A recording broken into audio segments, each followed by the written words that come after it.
Just give me a second, please. Just loading up this YouTube broadcast here.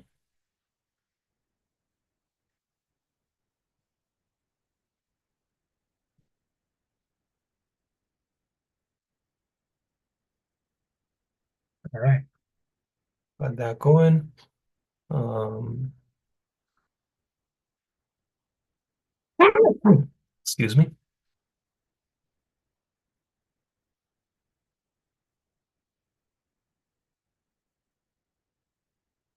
What's happening here?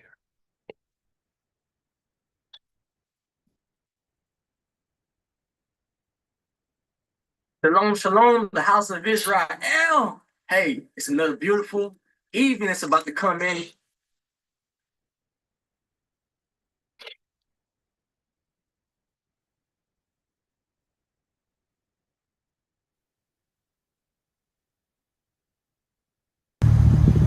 Shalom, shalom, the house of Israel. Hey, it's another beautiful evening. It's about to come in. You already know we're getting ready for the Shabbat, right? So Shabbat shalom to all my family out there. I'm going to go ahead and let it rip. This is my tradition. Every Shabbat, I like to bring it in. You know what I'm saying? And when the Shabbat's going on, I like to take it out. You know what I'm saying? In peace, in shalom, and great salutations. You know what I'm saying? So we're going to go ahead and let it rip. And we're going to make the heathens mad. You hear what I'm saying? Here it is. Here we go.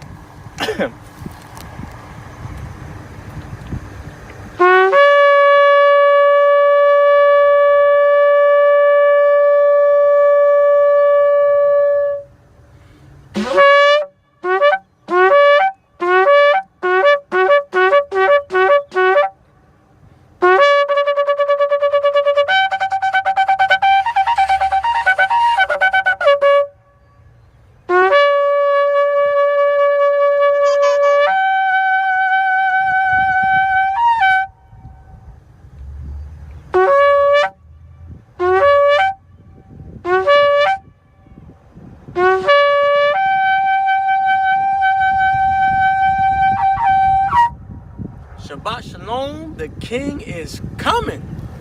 Bless y'all.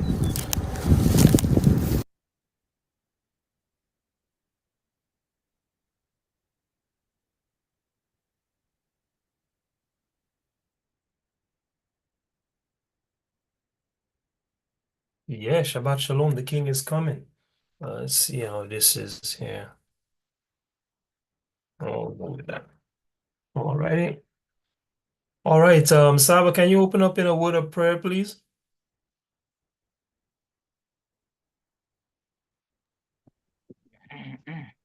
Alrighty. Can't hear you. Make sure you get nice and close and everything.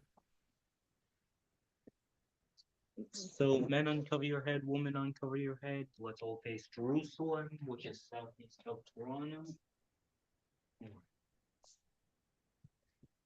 Heavenly Father, pray that you bless the Shabbat, that everyone here today um is blessed for the Shabbat, and that they will learn from the lesson today, and pray that you bless our people as well from across the world, and pray that they also have the knowledge and understanding, Father.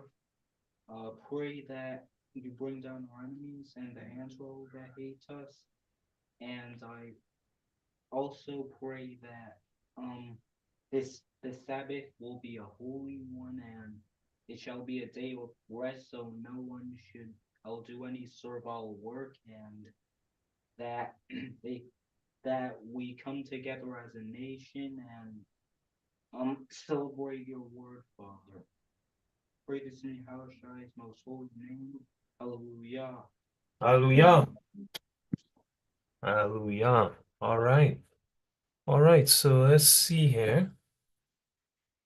We shared my screen. Can everyone see the screen share? Yeah. Okay, all praises. One more. Let's see here.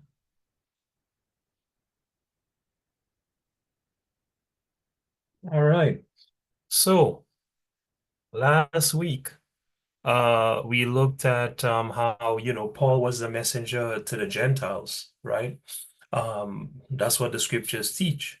And then we looked at where Paul went in order to find the Gentiles that Yahweh Shai sent him to, right? And when we went through the scriptures, we discovered that Paul went throughout Asia, man, and Greece, and that's where he found the Gentiles, right? We also looked at the fact that the Gentiles are the ones that were part of the commonwealth of Israel, and they were separated, right? And there's only one group of people that were a part of the commonwealth of Israel and were separated from Israel for their sin, and that is the Northern Kingdom, right?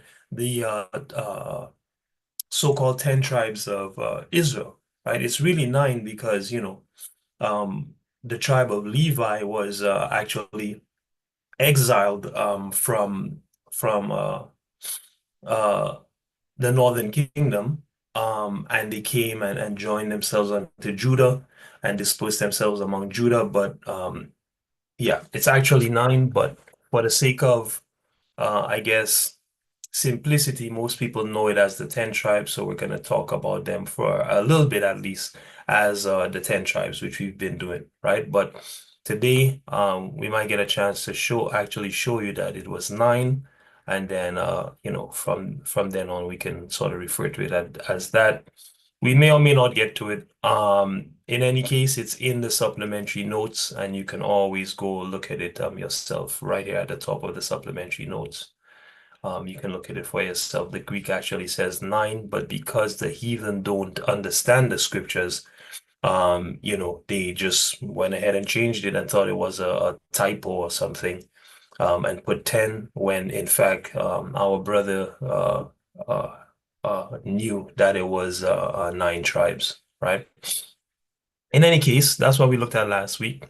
So today, what we're going to look at is the Great Tribulation. All right.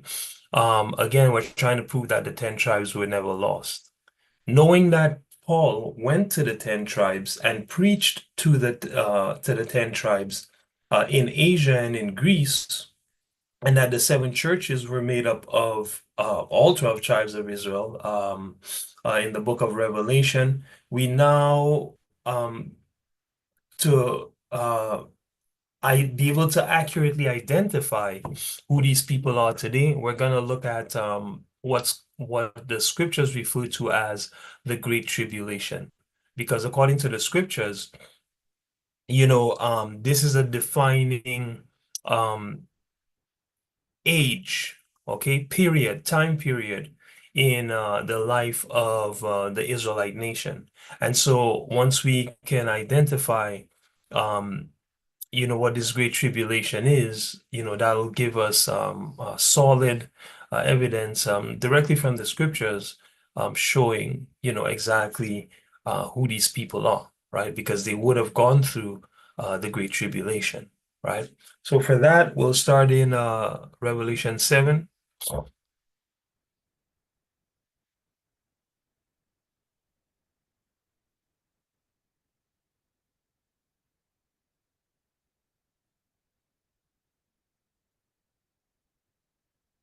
I will go from verse 9 to verse 14.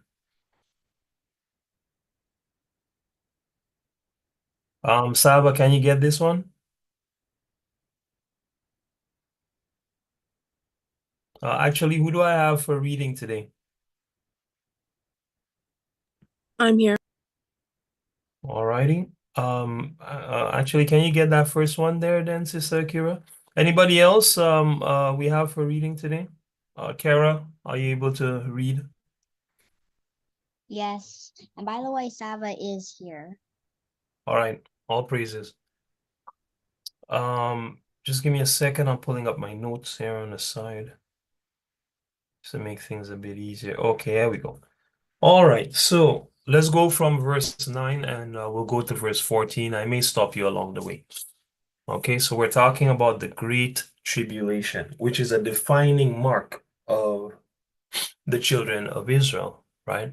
And if we're able to follow the Israelites, after um, uh, uh, Paul gathered them together with the southern kingdom, if we're able to follow them after that time, guess what, man? We would have proved that they were never lost because then we would have known where they were, throughout all the times of history, right? Now, I do have a lesson addressing Second Ezra chapter 13, which is a big scripture used in our congregations to say that they came to America. But that's a whole other lesson. I may get into that next week if we're able to get through this lesson this week, right? But for now, I just want to focus on the Great Tribulation and seeing, who went through the Great Tribulation so that we can know for sure who these children of Israel are, right? Go ahead, from 9.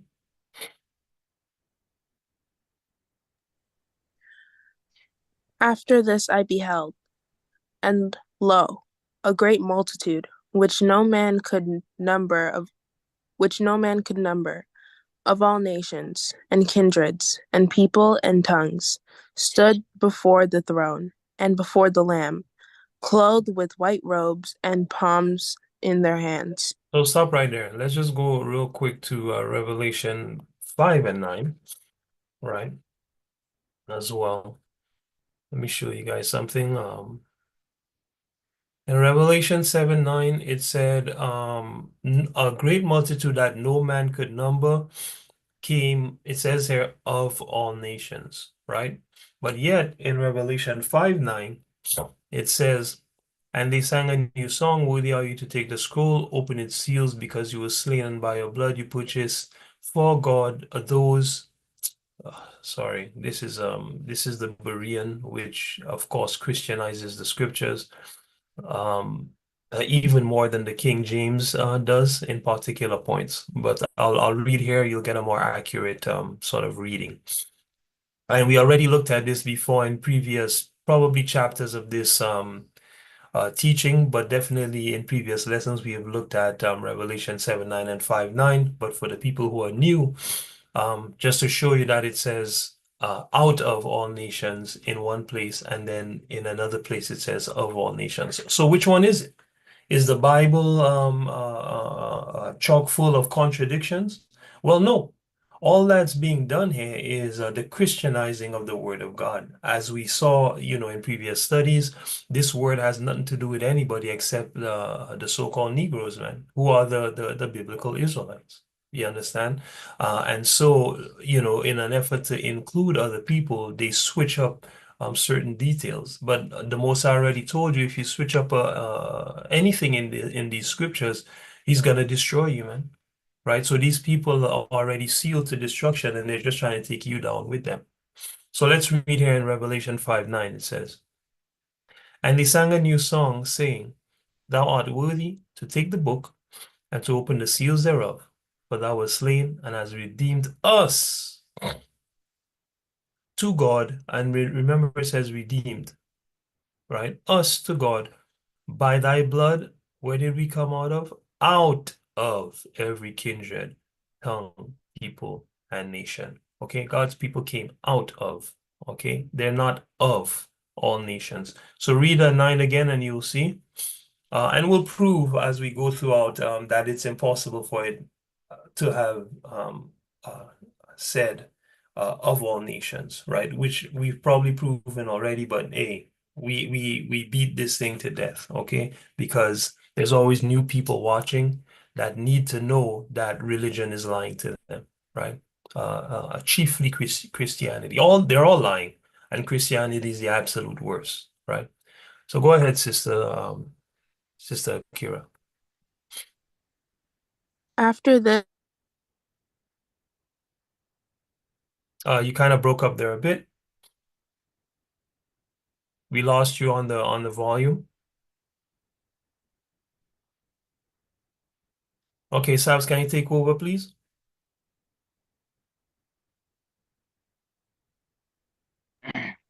After this I beheld, and lo, a great multitude, which no man could number, of all nations and kindreds, and people, And tongues stood before the throne and before the Lamb, clothed with white robes and palms in their hands, Go ahead. and cried with a loud voice, saying, Salvation to our God which sitteth upon the throne, and unto the Lamb. Right. And And sorry, and why does it say our God? Because the Most High told Israel, I am your God and none else. Okay, I think that was Joel 2:27. Um, second.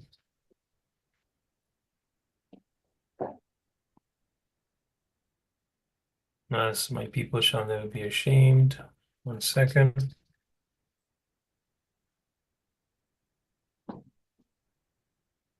Mm,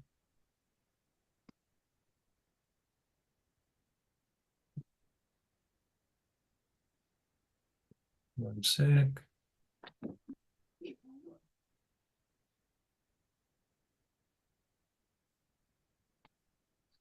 There we go. Now, and ye shall know that I am in the midst of Israel, and that I am Yahweh your God, and none else, man. The Most High is not anybody else's God. He's the God of Israel, the God of Jacob, Isaac, Jacob, and Abraham, man. Right? He's not nobody else's God. And he said, and my people shall never be ashamed. So there are people that will be ashamed, but it certainly is not going to be us. Right? Go ahead. 11. and all the angels stood round about the throne, and about the elders and the four beasts, and fell before the throne on their faces, and worshipped Yahweh, Right? saying, Amen. Blessing and glory and wisdom and thanksgiving and honor and power and might be unto our God forever and ever. Amen. Go ahead. And one of the elders answered, saying unto me, What are these which are arrayed in white robes, and whence came they? Right. So one of the elders that's worshiping says, "Hey, who are these that are dressed in white robes, and where did they come from?" Right? Listen to the answer. This is very important. Go ahead. And I said unto him, Mm-hmm. Sir, thou knowest. Mm-hmm. And he said to me, These are they which came out of great tribulation, Which came out of and what? Sorry, which came out of what? great tribulation, Great tribulation. This is very important. The Most High said, "Hey, these ones you see in the white robes, that's not just anybody. That's the people that came out of great tribulation, man. What you're going to learn from the scriptures is that this is talking about us. This is talking about the remnant that was scattered to the wind, right? When the Most High killed 2/3 in the land, and he said 1/3, he told Ezekiel 1/3 scatter them to the wind. You will find out that these people in the white robes are the 1/3 that was scattered to the wind. Well, obviously not all of them, the remnant of the 1/3 that was scattered to the wind, right? And this is how do we know this is accurate? God said who's going to be saved from who's not going to be saved is like a drop to a wave. That's in the book of Sirach. You understand? I believe it's the 13th chapter of Sirach. Could be mistaken there, but if brothers have the accurate one, throw it in the comments, right?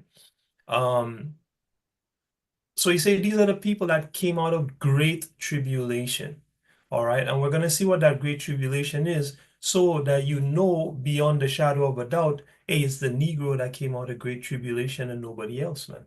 You know? So go ahead and have washed. and have washed their robes, and made them white in the blood of the Lamb. Right. Okay. Th- No, that's Therefore, all. I said only 14. Thank you. Right. So the Most High said, hey, listen, these people in the white robes in the book of Revelation is not the whole world, man. It's not the people that came out of the churches and the mosques, man, and the temples and whatever the hell else they're doing, pretending that they are communing with God, man. People are delusional, you know. He said, these are they that came out of great tribulation. His people, the ones that will never be ashamed, you know? Um, see here. So, what is this great tribulation that the Most High was talking about, right?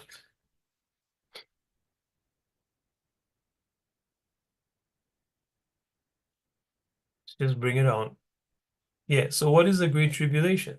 Well, the Great Tribulation is the period from the destruction of the Temple of Jerusalem in 70 AD by the Romans until the end of Jacob's trouble. This is very important to remember.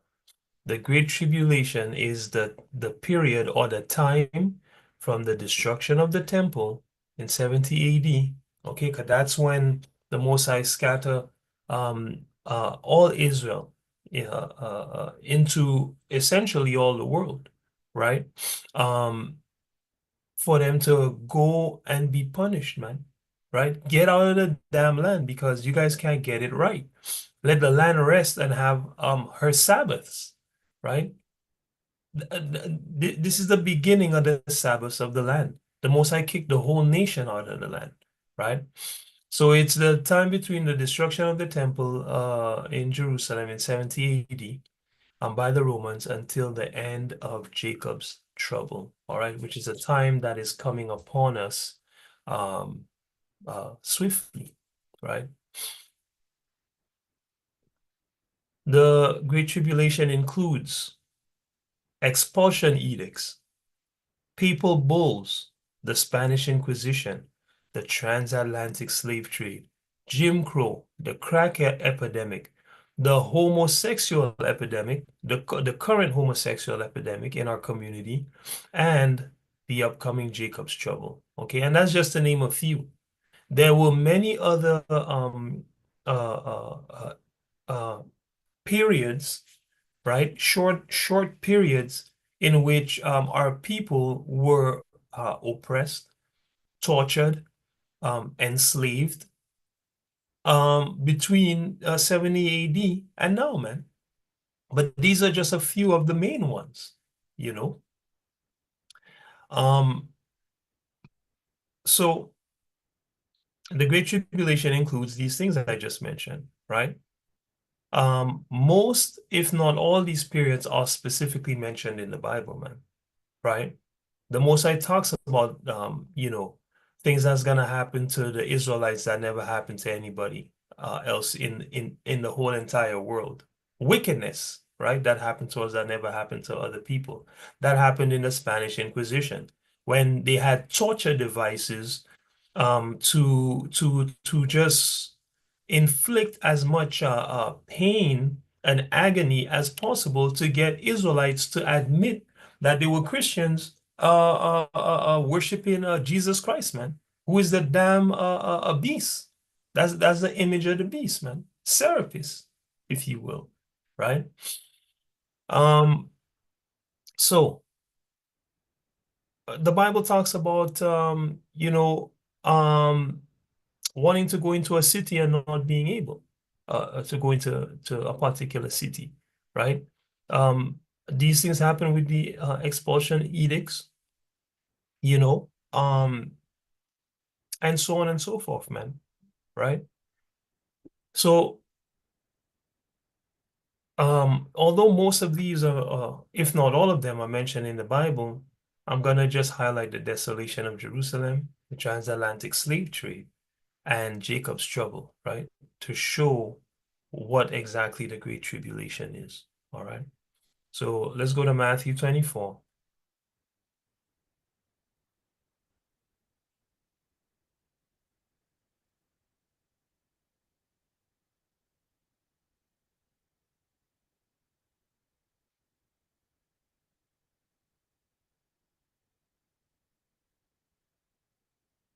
And we'll start in 15. Go ahead, Kiki.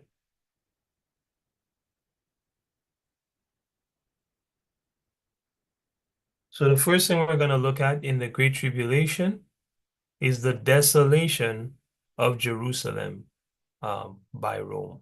All right. And, any Bible student should know about this, but most people have in their head that this happened to the so-called European, which is a lie from Satan, you know. Um, so we'll examine these things to kind of show, you know, what was happening at the time, right? And yeah, all right. So let's get from 15 on down, KK. Nice and loud, please.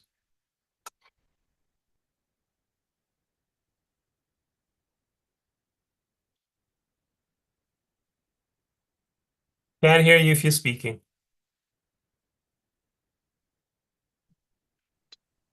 When ye therefore shall see the abomination of desolation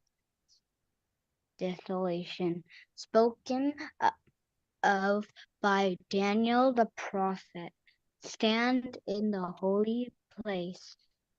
Whoso readeth, let him understand. Then let him in that then let them which be in Judah flee into the mountains. Right, in Judea, right? So hold on a second. So the Most High said, when you see the abomination of desolation that was spoken of by Daniel, stand in the holy place, right? Um, what everyone in Judea needs to flee into the mountains. Okay? He said, listen, man, if you're here in Judea, flee. Do not stay in this place when you see this abomination of desolation stand in the holy place.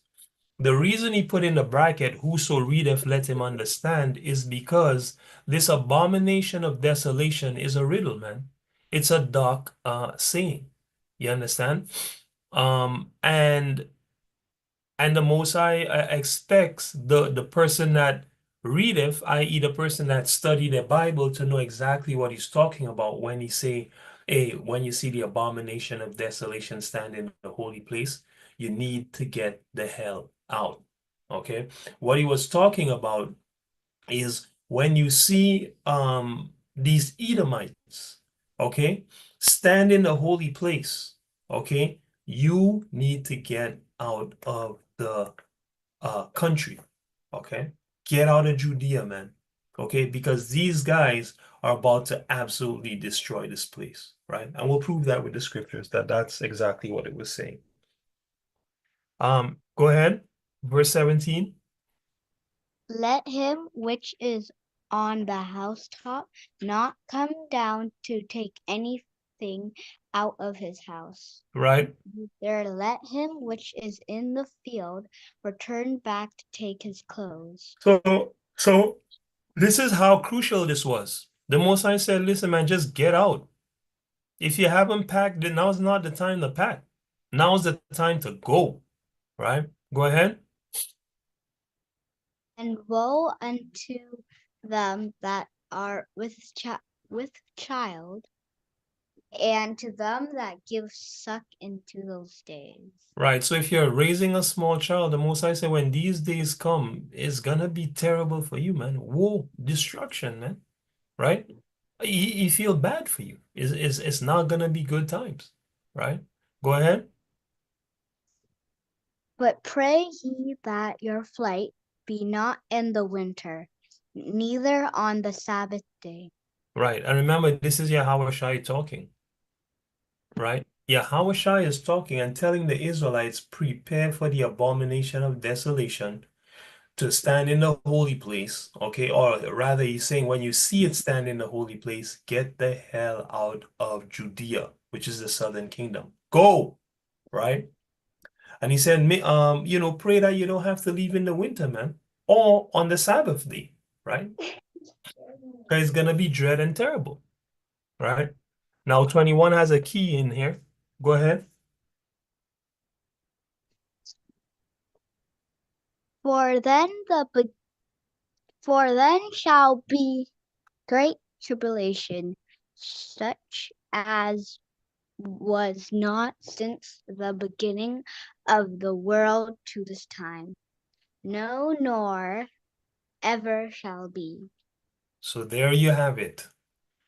This is the key, right? So really right here, I'm gonna put, the beginning of the tribulation, man, right?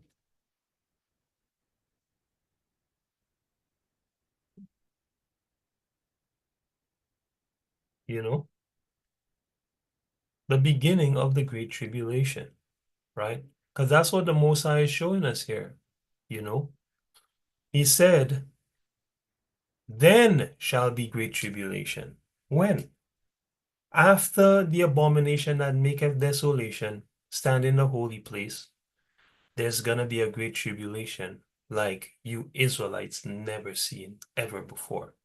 Now remember, our people went into slavery in Egypt and we were being treated terribly in Egypt, being worked with rigor. That's what the Most High tell you, right? All the work that all the serve they made them serve, right? Right? They made them serve with rigor, right? We went into that's Exodus 1:13, right? Right? The Egyptians made the children of Israel to serve with rigor, man, right? So we went into that Egyptian captivity. We went into Assyrian captivity. We went with the northern kingdom. We went into Babylonian captivity with the southern kingdom. Hamites took us captive at a point in time. Um, but the Most High said, out of all these tribulations that you went through, nothing is going to be like this particular tribulation, right? Nothing is going to be like this particular tribulation, right? It's going to be the absolute worst tribulation that you ever seen, right? And when we follow the deeds done to the children of Israel during this particular tribulation and still being done today, these heinous crimes have not been perpetrated against any other people.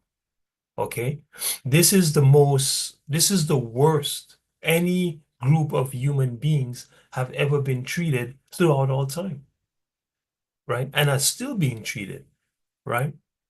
And only the Most High is gonna be able to stop it, man, right? So that was the beginning of the tribulation, right? Let's see here. So everything starts here in verse 15. When you see the abomination of desolation spoken of by Daniel the prophet stand in the holy place, let them which be in Judea flee to the mountains. Now, our anyway, I'm just gonna leave that. I'm gonna leave that where it is, right? So let's look at what this abomination of desolation is, right?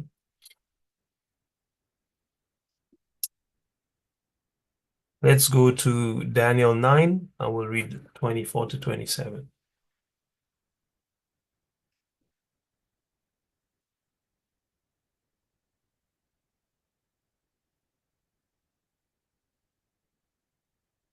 Right? What is the abomination of desolation that Christ was talking about? Right? And why did he say, he that readeth, let him see, paraphrasing greatly, obviously. Here it is. Um, Go ahead, Saba.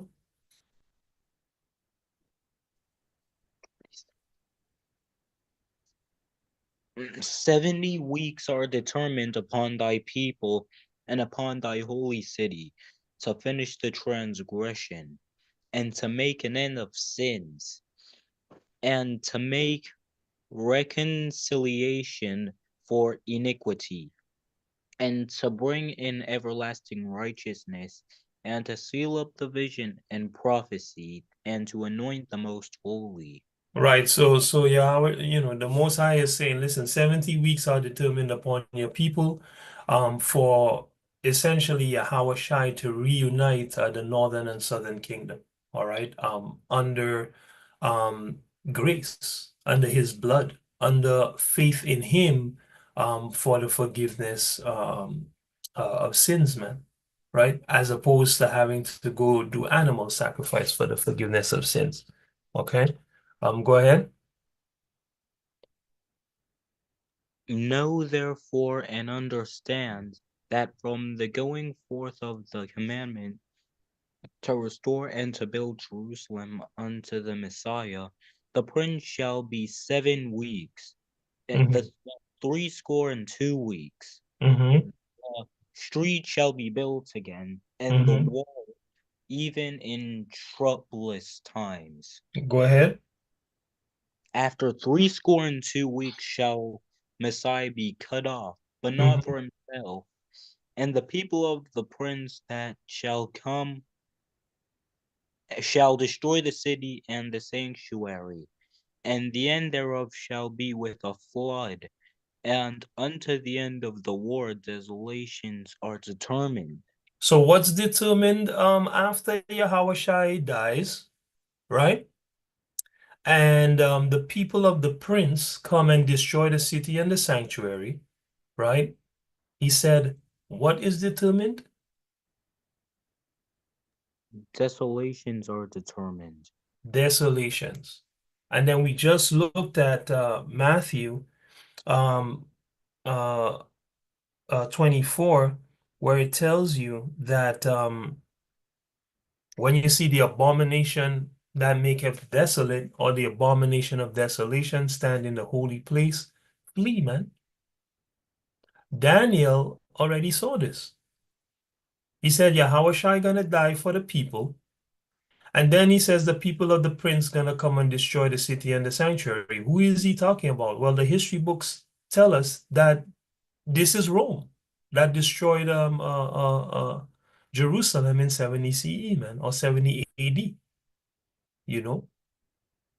He said the end of that is going to be with a flood, meaning a war, right?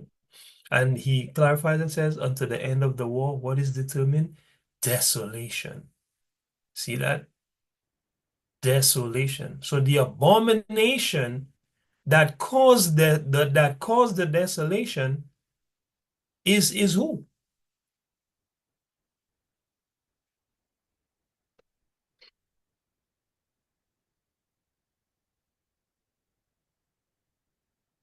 Edom.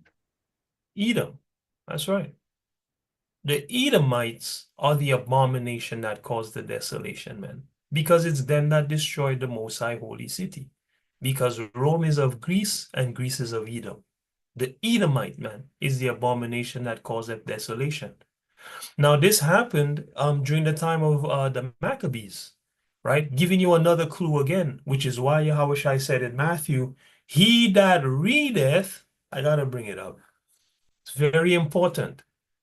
He's showing you if you're not studied, you're not gonna know what I'm talking about. But if you be reading the book, you know exactly what I'm talking about, right? And all praise to the Most High, He gave us His Spirit so that we may see, man. He gave us His Spirit so that we can see. That when Yahweh say, where is it? Let the reader understand. Can't stand this Berean, man. It always brings up the Berean first.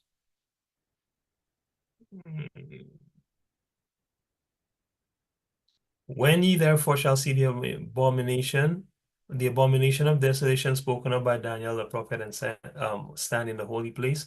And then when he says, whoso readeth, let him understand. Now we know what he's talking about, man.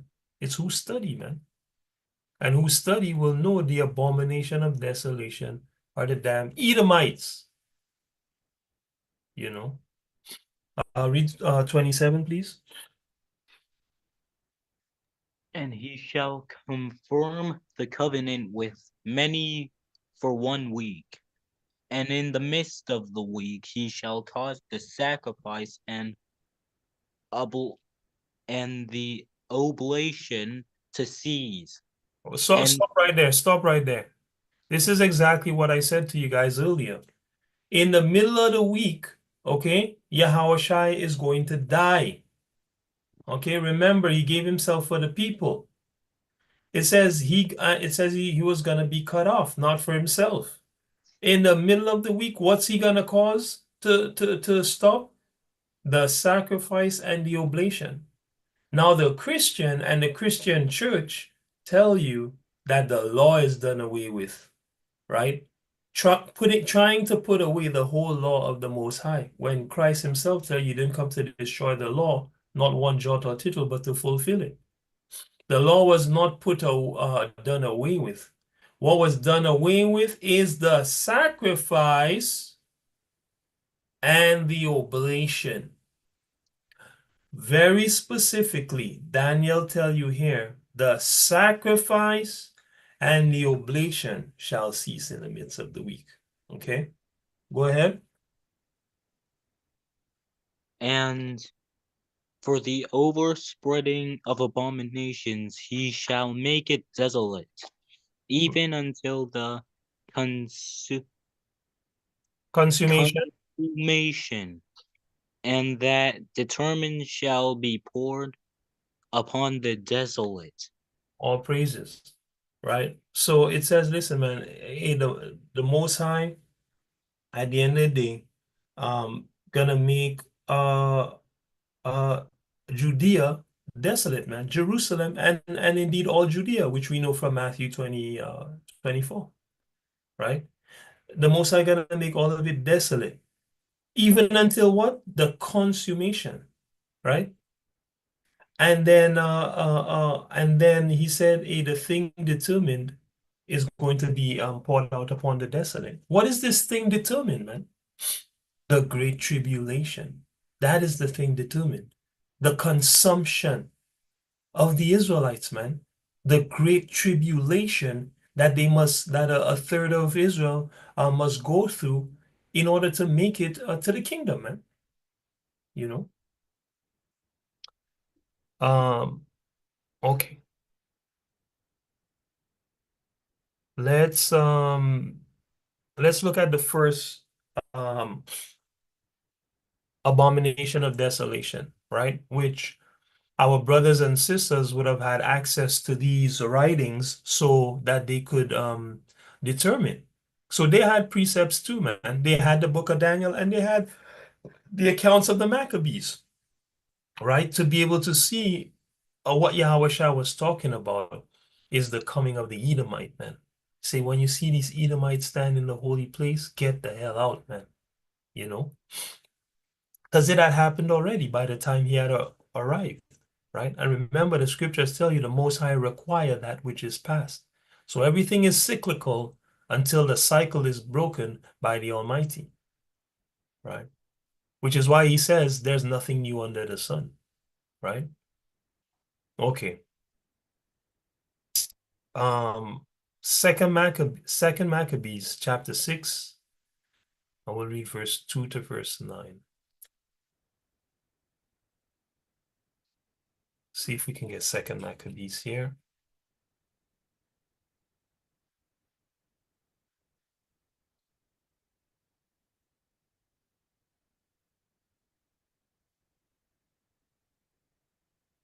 Oh, this is beautiful. Now it's trying to just give it to me straight. Okay. A lot of times I don't get it directly on this site. All right. Second Maccabees 6. Maccabees 6. Go from verse 2.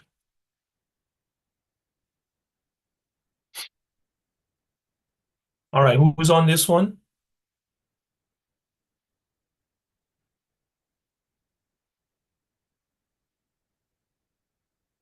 Is that sorry, Sister Kira, are you back? I can read now. Okay, give me 2 to 9 on here, please.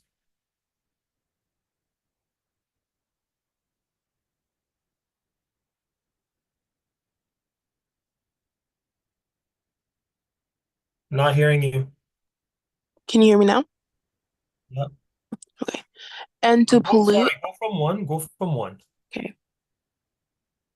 Not long after this, the king sent an old man of Athens to compel the Jews to depart from the laws of their fathers, So stop and right not there. So stop right there. So the Most High sent not the Most High, the king, um, sent, what do you call it? A Edomite, man, right? To try to get the Israelites to stop keeping the laws, statutes, and commandments of the Most High, man, because some of the Israelites were enamored with Greek culture, you know, just like today, right? Go ahead. and not to live after the laws of God, Hmm. and to pollute also the temple in Jerusalem, Hmm. and to call it the temple of Jupiter Olympus. You see Oh, that? Go ahead. and that in Gerizim of Jupiter, the defender of strangers, as they did desire that dwelt in the place. So stop right there. So there were people there that wanted the place to be called, wanted the Most High Holy Temple to be called the Temple of Jupiter, man. Are you kidding me? That's a straight demon, man. So they want to take the Most High Temple and turn it into the Temple of Jupiter. And he says there were people living there. That's what they wanted, you know. Go ahead.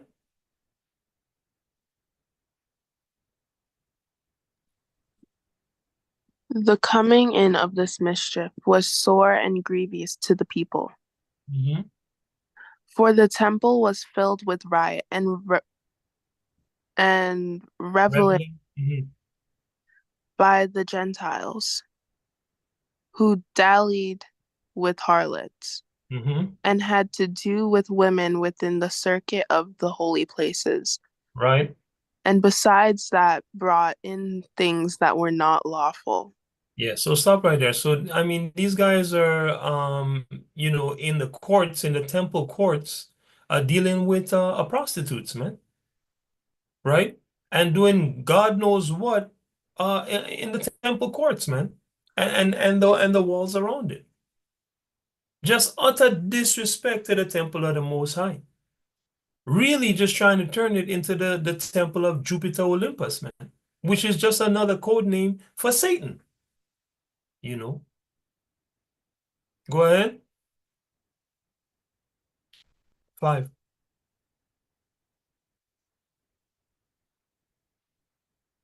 If you're talking, we can't hear you. Okay, Can you? Karen. Oh, yep, yep. Go Okay. ahead. The altar what the altar also was filled with profane things, which the law forbiddeth. Mm-hmm. Neither was it lawful for a man to keep Sabbath days or ancient fasts, or to profess himself at all to be a Jew. Right. And in the day of the king's birth, every month they were brought by bitter constraint to eat of the sacrifices. Mm-hmm. And when the fast of Bacchus was kept, the Jews were compelled to go in procession to Bacchus carrying ivy. So stop right there. So a couple of things are happening here. The king's birth we're gonna have to look closer at because in Egypt, when it talked about their particular birthday, it was actually talking about the day of their coronation, not the actual day that they came out of their mother's womb. Okay, so this may be talking about the exact same thing, but I'd have to look at the Greek to see that, and I don't have ready access to it, and I don't want to waste time, or I don't want to spend any time looking for it live here in the class. Okay, so we'll have to look into that. But they were brought every month, okay, on this particular day, to eat of the sacrifices of Jupiter Olympus, man, you know. And they didn't want to go, but they had to go, right? And if you know anything about these feasts, abominations are sacrificed there, man. you know. And we're gonna learn more about that as we read here, right? And then it says, which I want to point out, when the feast or the fast of Bacchus was kept, the Jews were forced, right, to go in procession to Bacchus carrying ivy. Now, anyone that's been with me here for a bit in service knows that this Bacchus is the root of Bacchanal, which is one of the biggest things within the so-called Negro community today, man. Right? So where was this thing learned? Well, it was learned by force, man, under the boot of the Greek, right? And then it came forward until we get off of slave ships, right? And start doing the same thing, man, right? Keeping this same bacchanal, man, you know? So the thing that was done by force, now when it penetrates your destroyed mind, you now do it willingly, right? So I just wanted to kind of point that out. Yeah. Go ahead.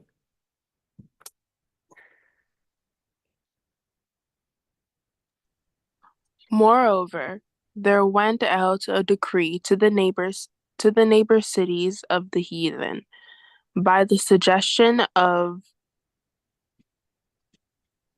sorry, what is that? That's Ptolemy. Ptolemy, Yeah, against the Jews, that they should observe the same fashions and be partakers of their sacrifices. right. And whoso would not conform themselves to the manners of the Gentiles should be put to death. Then might a man have seen the present misery. Then might a man have seen the present miseries, right? Um, let's go to First Maccabees chapter 1.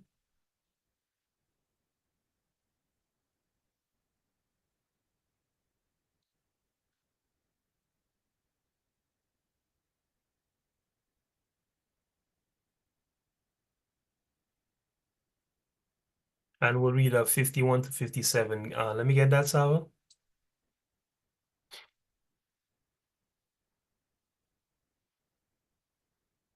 In the selfsame manner wrote he to his whole kingdom, and appointed overseers over all people, commanding the cities of Judah to sacrifice, city by city. Mm-hmm.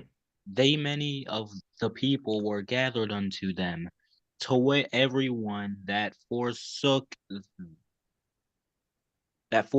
law, Right. and so they committed evils in the land, and Right. drove the Israelites into secret places, even wheresoever they could flee for succor. Succor. Succor. Now That's the safety. That means safety. Okay, go ahead. now the 15th day of the month Caslu, Mm-hmm. in the 145th year, they set up the abomination of desolation upon the altar, and builded idol altars throughout the cities of Judah on every side. You see that? Right? So he tells you straight when it was. The 15th day of the month Kaslu, man. Right? And if I remember correctly, on the same 15th day of the month Kaslu, we cleanse the temple, which is when we do the dedication, right? Um, hold on a second. Let me just want to make sure.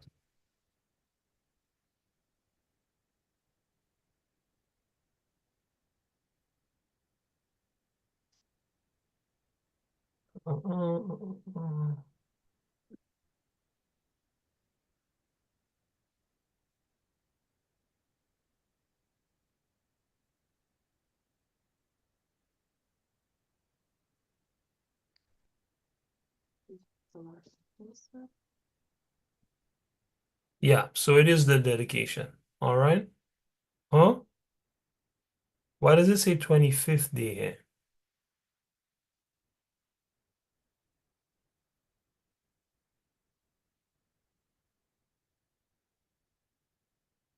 Anyway, we'll get back to that. Let's keep it rolling. All right. I'm pretty sure it's dedication. I'm pretty sure it's dedication because that's what they were fighting for. They were fighting to cleanse the temple of the abomination of desolation that was set up. Now, what do we see that was set up in the temple, man? They wanted to call it Jupiter Olympus. When you read the history books, it tell you they set up a statue there. I believe it was either a statue of Jupiter or a statue of Zeus. Um, um, and they were bringing in unholy sacrifices, man. Abominations of desolation, man. You know. Um, Go ahead. And they burnt incense at the doors of their houses and in the streets. And when they had rent in pieces the books of the law which they had found, they burnt them with fire. And whosoever was found with any the book of the testament, or if any committed to the law, the king's commandment was that they should put him to death. Right. You see that?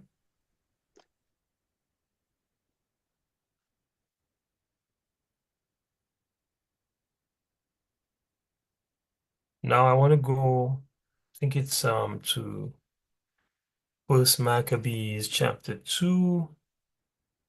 Let's see here.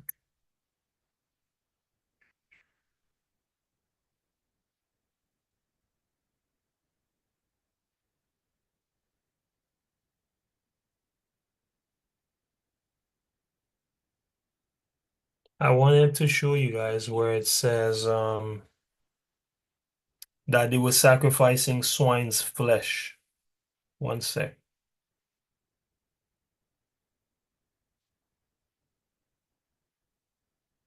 That was the abomination of desolation that was being sacrificed, right? Um,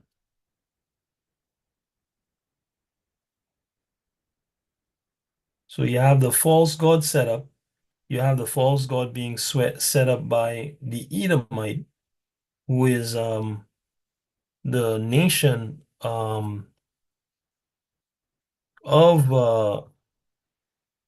Satan, right? So you have the abomination of desolation being set up, which is these idols and the idol altars. You have abominable things being sacrificed and abominable things being done as well. Let me just search here really quick, right?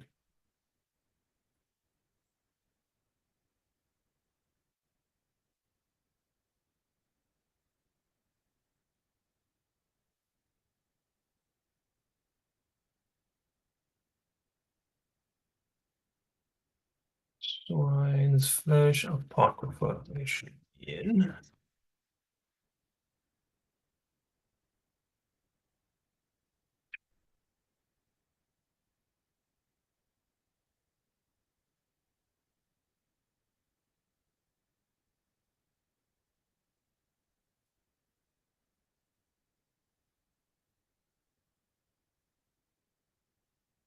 Oh, it's right there in chapter 1. Just gotta go back to 47.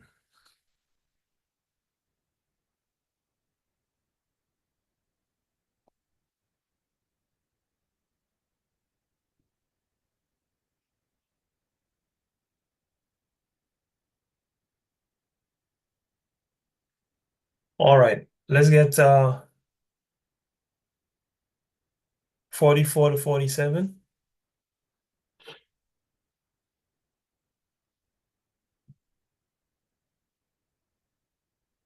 Saba, let's get 44 to 47, please. If you're speaking, I can't hear you. For the king had sent letters by messengers unto Jerusalem and the cities of Judah that they should follow the strange laws of the land. and forbid burnt offerings and sacrifice and drink offerings in Mhm. the temple, and that they should profane the Sabbaths and festival days, and pollute the sanctuary and the holy people, set up altars and groves and chapels of idols, and sacrifice swine's flesh and unclean beast. That's it. So you see what they were sacrificing? It wasn't a lamb, man. They weren't sacrificing lamb and beef, man. And turtle doves, you know. They were sacrificing a swine's flesh, man, and all manner of unclean beasts, man, right? In the circuit of the Most High's temple, you know. So that's the clue that Yahweh Shah was referring to when he tell you, hey, when you see that abomination that maketh desolation set up in the midst of the holy place, get the hell out of here. So what was he talking about? Well, he was talking about who brought this particular thing in. Because when Judah and the second temple were destroyed, they didn't actually bring in um, these idol statues, set them up and sacrifice swine's flesh. At least not to my knowledge, right? The common knowledge is that they destroyed the place. They came in to the city, destroyed it, and took it over, right? So Yahweh Shai say in another place, when you see Jerusalem compassed by armies, then know what? That the desolation is nigh, right? And I might as well bring that out. Let me bring that out.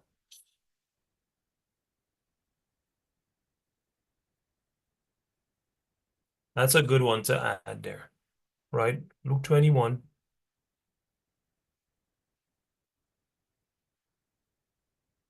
It's a very good one to add there. Luke 21:20. Let me get that, KK. Let me get that, KK.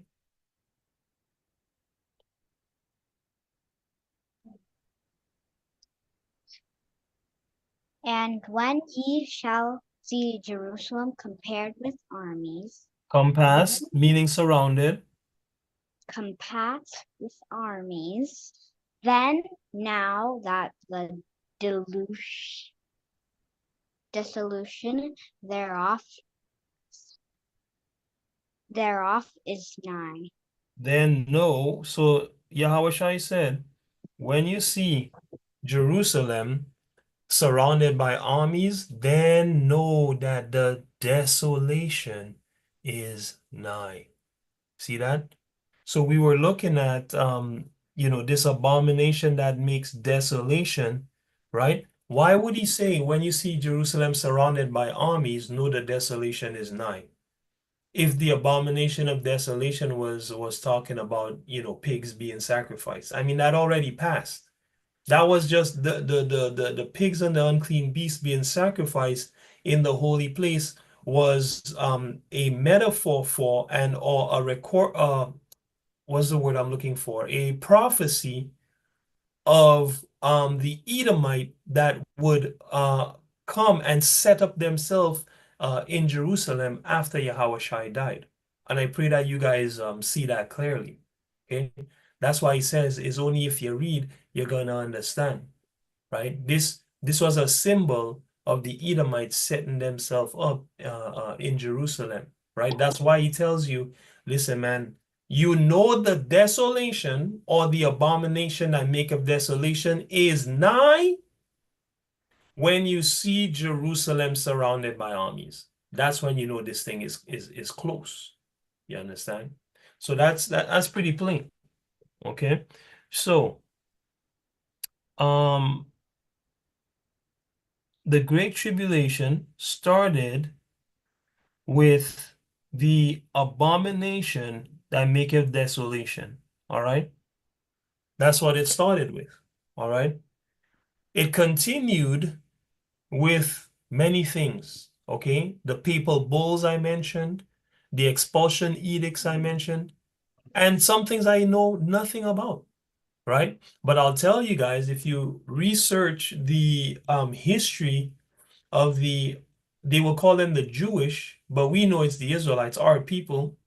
If you research the history of our people from 70 AD up until 1492, you're gonna realize that we were the victims of these things right here, um, right here, of expulsion edicts that basically said, hey, listen, man, if you're a Jew, you can't stay here. Papal bulls, right, that enacted unfair financial practices, housing practices, um, spiritual practices upon our people, man. You know, in certain instances, having our people even wear certain clothes so they could easily identify that they were Hebrews rather than so-called Africans, man. You know, um, so all these things happened before the Spanish Inquisition came up. Okay.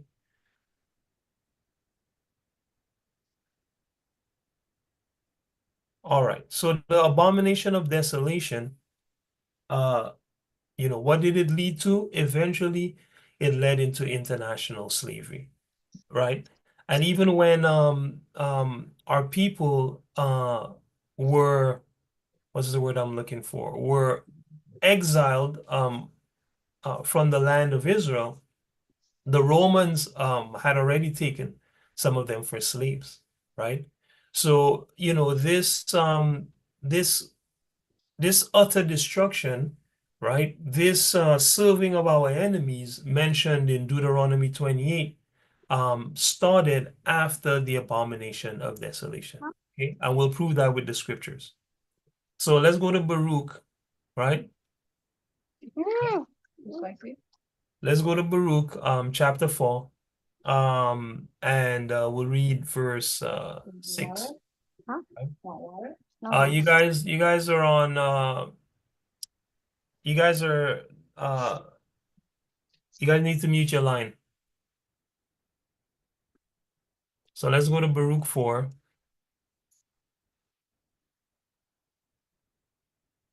Let's go to Baruch 4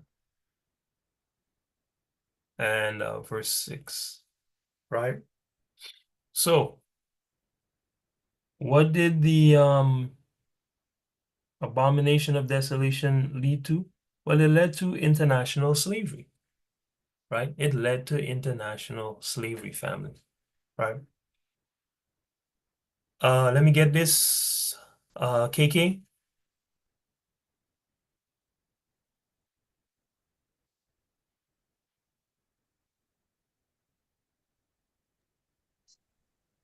Ye were sold to the nations, not for your destruction, but because ye moved God, Yahweh, to wrath. Ye were delivered unto the enemies. You see that? So the Most I tell you straight, you were sold to the nations. Who? Who was sold to the nations? Verse 5, be of good cheer, my people, the memorial of Israel. See that? That's the whole nation he's talking about, right? How do we know? Verse 4, O Israel, happy are we, for things that are pleasing to Yahweh are made known unto us, man, right? So this is talking to the entire nation. And the Most High said the entire nation was sold to the nations. Okay? So the 10 tribes of Israel were sold to the nations. When you're looking for the true identity of the 10 tribes of Israel, the so-called lost tribes, you have to look for a set of people that was sold to all the nations of the earth. Now, if that's the so-called Hispanic and Native American, where is the record of the Hispanic and Native American being sold to all nations on the earth? It's not there. And it's not there because they're not the people, right? But we know who was sold to all nations on the face of the earth. You understand? All right. International slavery. That's what happened after the abomination of desolation. All right. Let's go to Ezekiel 36.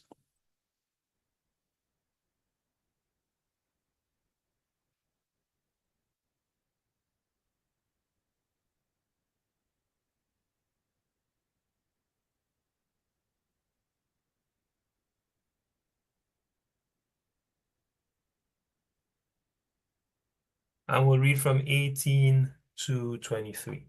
Go ahead, Saba.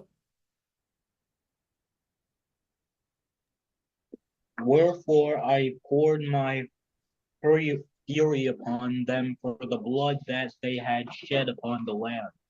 Sorry, And sorry, sorry. Oh, okay, that's fine. Actually, go from 17, please, if you don't mind. Son of man, when the house of Israel dwelt in their own hands, they Land defiled in their own. land. Go ahead. They defiled it by their own way and by their doings. Their way was before me as the uncleanness of a removed woman. Go ahead.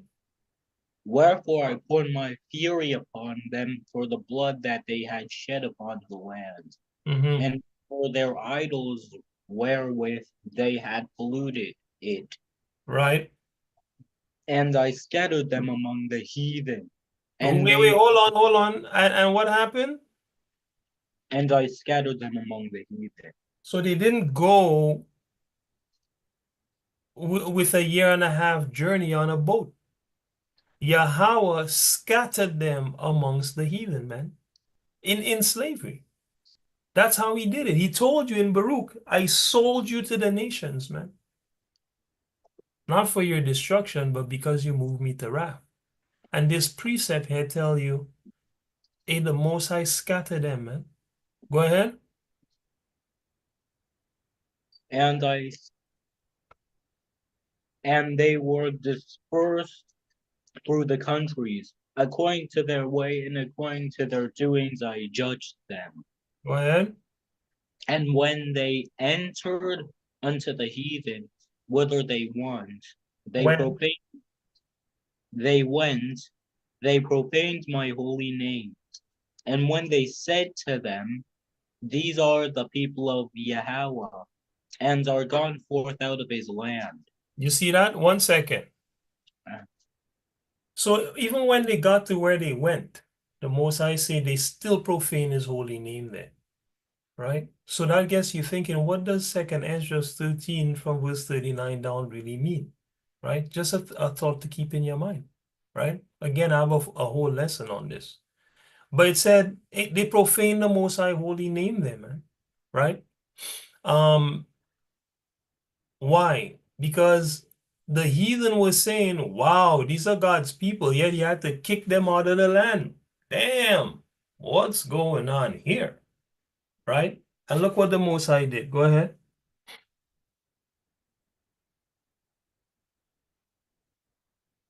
21. But I had pity for mine holy name, which the house of Israel had profaned among the heathen, whither they went. You see that? The Most High had pity, not for them, for his righteous, upright, and holy name. He didn't want nobody to be able to backchat him. You understand? Or say, oh boy, oh, look at God people. Watch what they doing, right? He didn't want nobody to be able to have anything bad to say about him, essentially, right? So what happened? Therefore I say unto the house of Israel, thus saith Yahweh, I do not this for your sakes, O house of Israel, but for mine holy name's sake, which ye have profaned among the heathen, whither ye went. Mm-hmm. And I will sanctify my great name, which Mm-hmm. was profaned among the heathen, which ye have profaned in the midst of them. Mm-hmm. And the heathen shall know that I am Yahweh, saith Yahweh, when I shall be sanctified in you before their eyes. Go ahead. Go ahead. For I will take you from among the heathen, and gather you out of all countries, and will bring you into your own land. Go ahead. Then what Then will I sprinkle clean water upon you, and ye shall be clean from all your filthiness, and from all your idols I will cleanse you. Right. So stop right there. Right. So the Most High said when he sent Israel amongst the nations, they still profaned his name there, man. They still profaned the Most High's name there. And that's evidenced by, and of course, this is talking about the majority, man. The majority of Israelites still profaned the Most High's name amongst all the heathen. And this is northern and southern kingdom Israelites. They profaned the Most High's name. However, as we've been seeing within the scriptures, there were many northern kingdom Israelites that, um, what do you call it, were faithful, man, right? They were just waiting for Yahweh Shai to come, you know? And remember, the Most I tell you, Israel is as the sand of the sea, but yet a remnant shall be saved. That remnant is still a substantial number of people. Remember, there's 8 billion people on earth right now, right? Remember, Israel is 12 tribes full of people. They had millions of people. So even if you save a remnant, you're still looking at a couple 100,000 people, at any particular time, right? I remember when I think it was Elijah thought he was alone, and the Most High said, "Don't worry, I have 7,000 prophets, okay, that I reserved to myself." Okay. So the point here being the Gentiles sent into slavery and they profaned Yahweh when they went into slavery. Okay. So the Gentiles were sent into slavery, man. Right? So how could the Hispanics and Native Americans be the lost tribes of the Most High when he tell you he sent Israel into slavery, man? He sent those northern tribes into slavery. He tell you that straight. Let's go to Deuteronomy 28, right? Deuteronomy 28, the classic. I will read 45 to 48, right?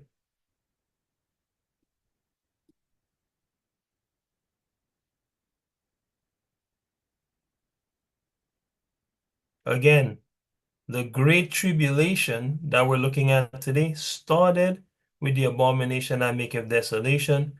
It continued with the papal bulls, the expulsion edicts, and um, the height of it being international slavery, right? And then we'll go on after this to look at Jacob's trouble, right? And whoever these 10 tribes are, they gotta fit these events. This has to be what has happened to their people throughout history. And then and only then can we say who these people are for certain. I mean, I already know who they are, but hopefully through this lesson, I can give you guys the receipts to show that indeed these are the so-called Negroes, you know. Go ahead. So yeah, give me 45 to 48.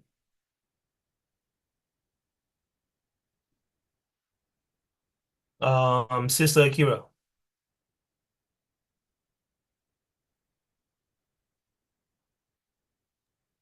Sorry? Deuteronomy 28, 45 to 48. All right. Moreover, all these curses shall come onto thee, and shall pursue thee, and overtake thee, till thou be destroyed, because thou can hear needest, not unto the voice of Yahweh thy God, Stop to right keep there. It was hearkeneth, which just mean didn't listen. Okay, right, go ahead. because thou hearkenest not unto the voice of Yahweh thy God, Mhm. to keep his commandments and his statutes which he Go ahead. commanded thee. Hmm. And they shall be upon thee for a sign and for a wonder, and upon thy seed forever. Right. So the curses were going to be upon the northern kingdom only, or the north and south kingdom, according to this scripture. Saba, you know the answer to this. The both the northern and southern kingdom. And how do you know that? Be, because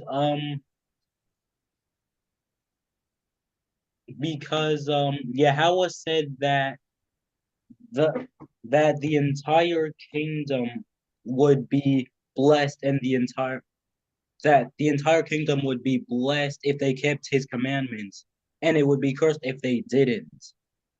That's right. That's right. And where did he say that? Or what proves that he was talking to the entire kingdom?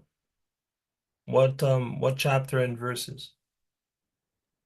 Mm, well, De- you go to Deuteronomy 27, verse 1 and 12 to 13, That's or right. 11 to 14. That's right.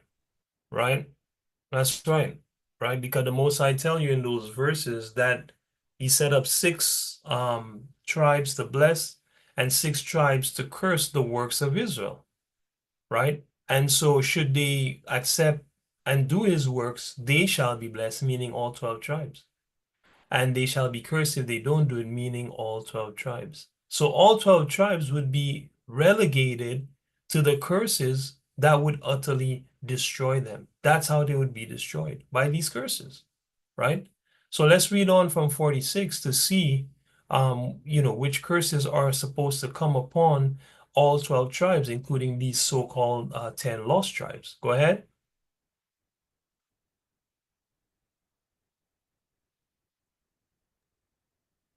46. And they shall be upon thee for a sign and for a wonder, and upon thy seed forever. Right. Oh, sorry.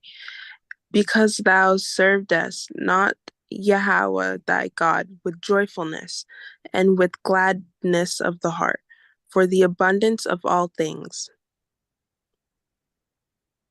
Go ahead. Therefore shalt thou serve thine enemies, which Yahweh shall send against thee, in hunger and in thirst and in nakedness and in want of all things, and he shall put a yoke of iron upon thy neck until he have destroyed thee. Right. So the Most High said the Israelite, right? The whole tribes, including the so-called 10 lost tribes, would have yokes of iron placed upon their neck until they were destroyed. Okay, and the Most High said that they would have to serve their enemy for every single thing that they wanted. Okay, now if you read any history book, the nation that is known to have yokes of iron placed upon their neck and go into worldwide slavery until they were destroyed are the so-called Negroes. Nobody else, the record is not born of that happening to anybody else, family. Okay? And that's how we know for sure that it's the so-called Negro. So what else did the Most High say? Was gonna the Israelite would do um when they went through this particular international slavery. Let's go to Baruch 4:3.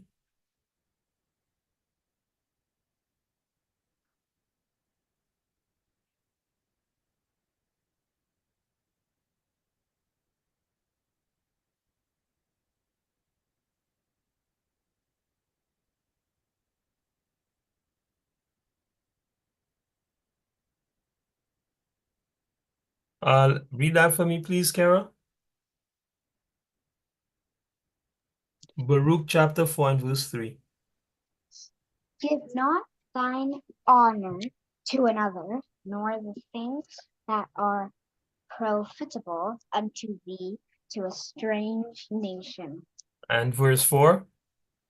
O Israel, happy are we, for things that we are pleasing to Yahweh and are made known unto us. Right. So the Most High said to Israel, don't give your honor to another, nor the things profitable unto you to a strange nation. And we know he's talking about Israel because of verse 4, right? That's the whole nation, right? So he said, this nation, why would he say, give not thy honor to another, nor the things profitable unto thee to a strange nation? Why would he give us a prohibition on that? Because he knew that we would be doing it, right? So one of the things that shows who these people are is that they are a set of people that are busy giving other people their nationality, man. Giving other people their heritage, man. These are the real Israelites, right? What else did he say was going to happen? Jeremiah 17 and 4, right? Let me get that one off for you as well, KK. Jeremiah 17 and 4, right? Let's go here. Go ahead.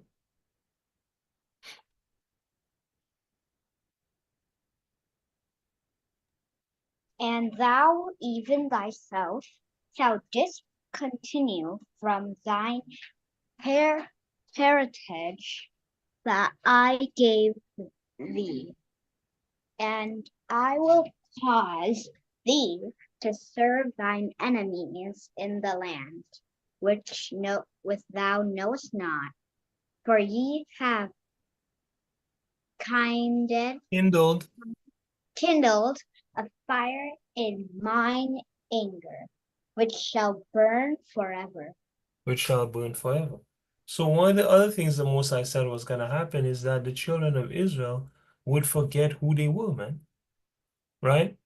You know, they would discontinue from their heritage, which means they would stop keeping their heritage, man. They would stop wearing their fringes. They would stop speaking their language. They would stop keeping the law, statutes, and commandments of the Most High.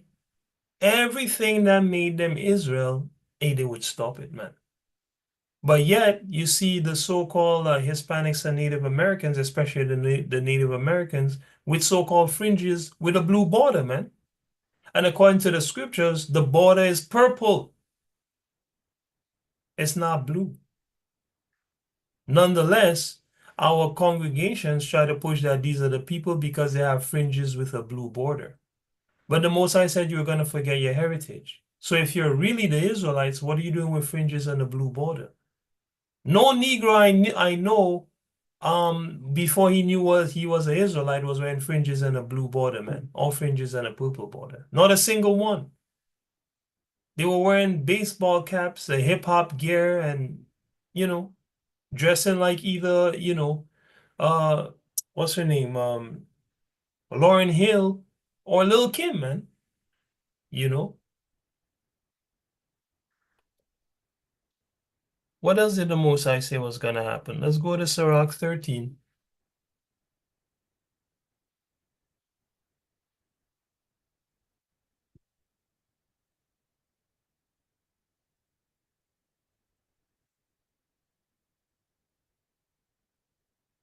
And I will read from 13 to 16. Let me get that, Sister Akira, if possible.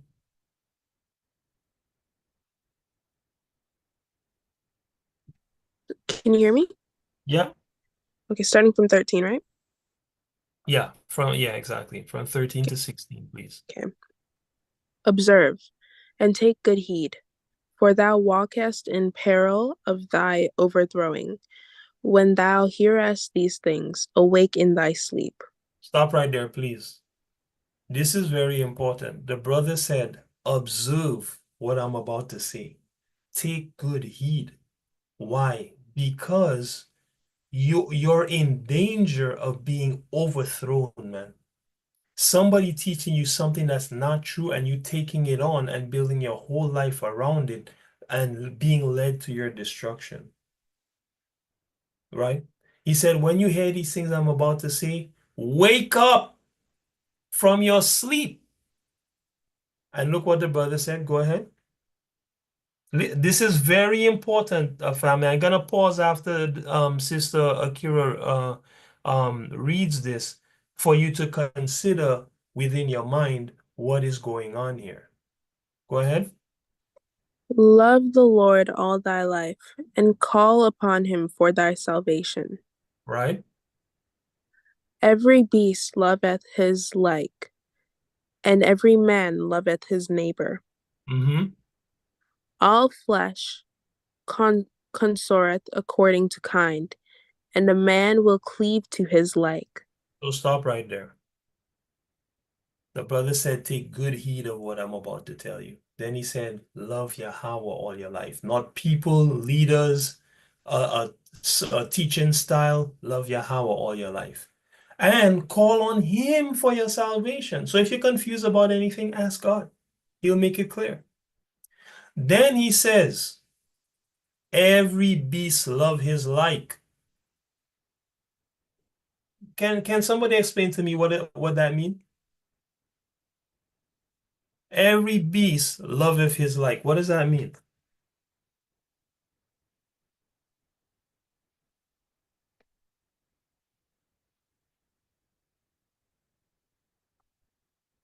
Carol, what does that mean? Every Every beast loveth his like. Hmm? every beast is proud of himself. Nope. His like is not himself. To compare, it says every man loveth his neighbor. Remember in Leviticus 19, 17 to 18, um, the Most High tells Israel this.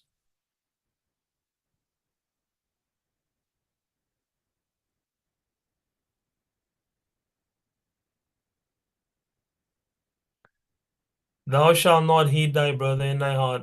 Thou shalt in otherwise rebuke thy neighbor. See that? And not suffer sin upon him. Then he says, let's get the context here.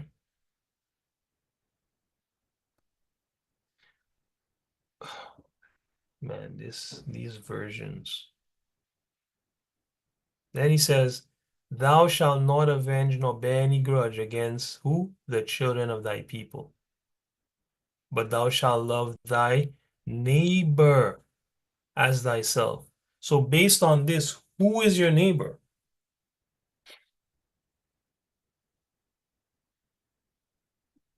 Come on, you guys. I know you got this. Who is your neighbor? Anyone can answer.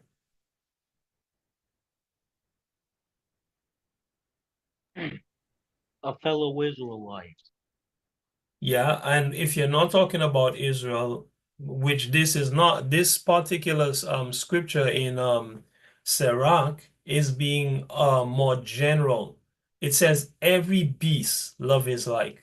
So and then it says every man love his neighbor. So if that one was specifically talking about, your neighbor is your particular your fellow Israelite, when it says every man love his neighbor, what does that mean? Every nation love who?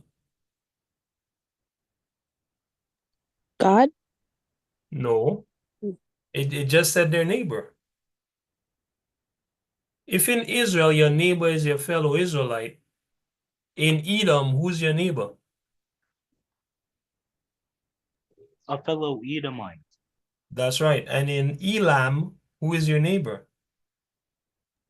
An Elamite. And so on and so forth. In Ham, your neighbor is Ham, a fellow Hamite. So when the Most High say every beast loveth his like, and every man loveth his neighbor, explain to me what that means, Sister Kira.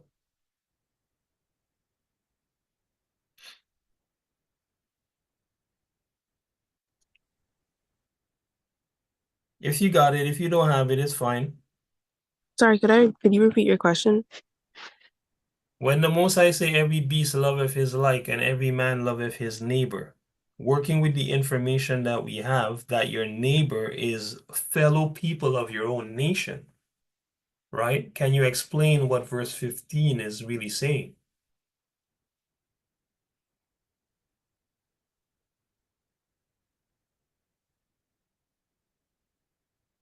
Can you rephrase verse 15 in a sort of contemporary terms? Every man loves his nation. That's it. That was for Akira, but thank you, Sava. This and every man loves his own nation the same way what?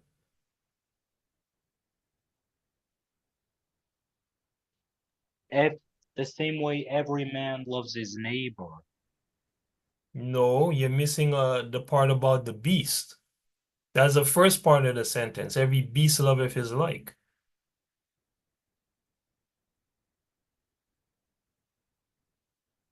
It's, So sorry, go ahead. so love every beast loves his fellow beast. That's right. Just like, Ev- every Israelite loves his fellow Israelite. well, not specifically Israelite, but every nation, as you said before, loves their own nation. The same way every beast loves other beasts that are like it. Now, is this true? Do bees like bees? Or are they hanging out with hornets all day? No. Mm, They hang out with bees. That's right. What about butterflies? Same thing. Right.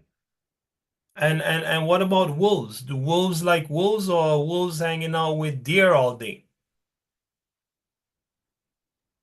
Wolves hang with wolves. Right. And Sister Kira, what about deer? Do deer like deer or are deer hanging out with donkeys all day? Dear like dear. Deer like deer. So the Most High is giving you a very profound thing here and say, listen, pay attention, wake up. Every beast love his like. They like beasts like themselves. The same way every nation like people like themselves. And then he goes on to tell you, all flesh consorteth according to kind, right? Can someone explain what that means? All flesh consorteth according to kind.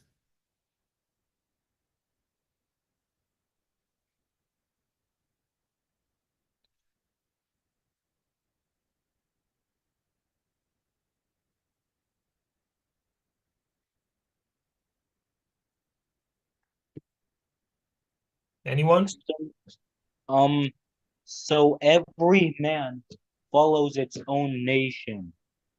That's right. Not just man, but he said all flesh. So every living thing follows its own. He already told you beasts do this and men do this. So now he's telling you, yeah, beasts and men, every living thing groups itself according to kind. When we look out in nature, is this so or not, family? Don't the same kind of ants hang out? Don't the same kind of bees hang out? Don't the same kind of worms hang out? Don't the same kind of squirrels hang out? Don't the same kind of chipmunks, snakes, and so on and so forth? Yeah. And then God goes ahead and says, and a man will cleave to his like. So anytime you meet any man on the road, who What can you immediately know about this particular person, Sister Akira? Anytime you meet a person on the road, regardless of their nation, what is the one thing that you can know from what this brother is saying here that is true about that person?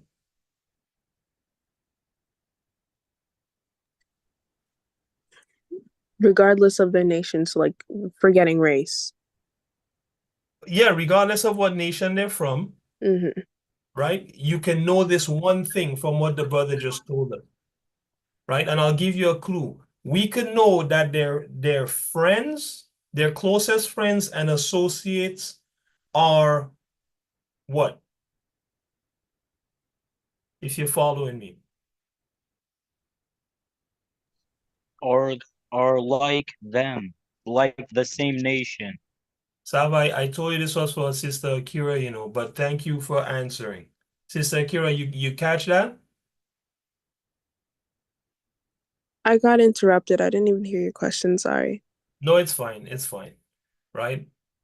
What this is showing is that what do you call it?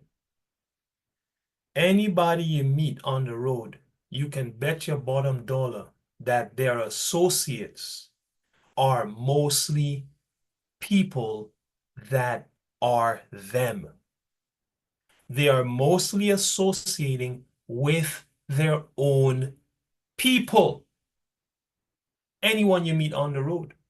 Because what the Most I tell you, they will cleave to the people that are like them. So when you look at your and I mean it might be a little different in Canada, but let's see where this goes. When you pick up your phone, especially the adults here, if you're black, most of the people phone number in your phone, are they black people? So-called black people,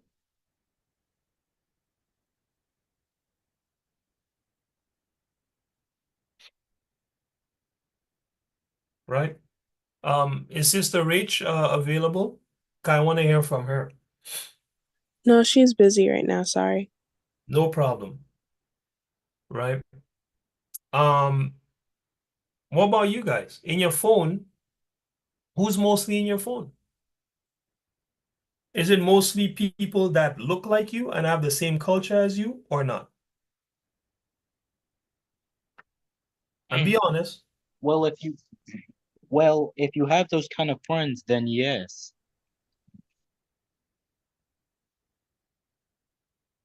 Like I said, it might be a little different for you guys because you guys are in the middle of Babylon. But I want an honest answer.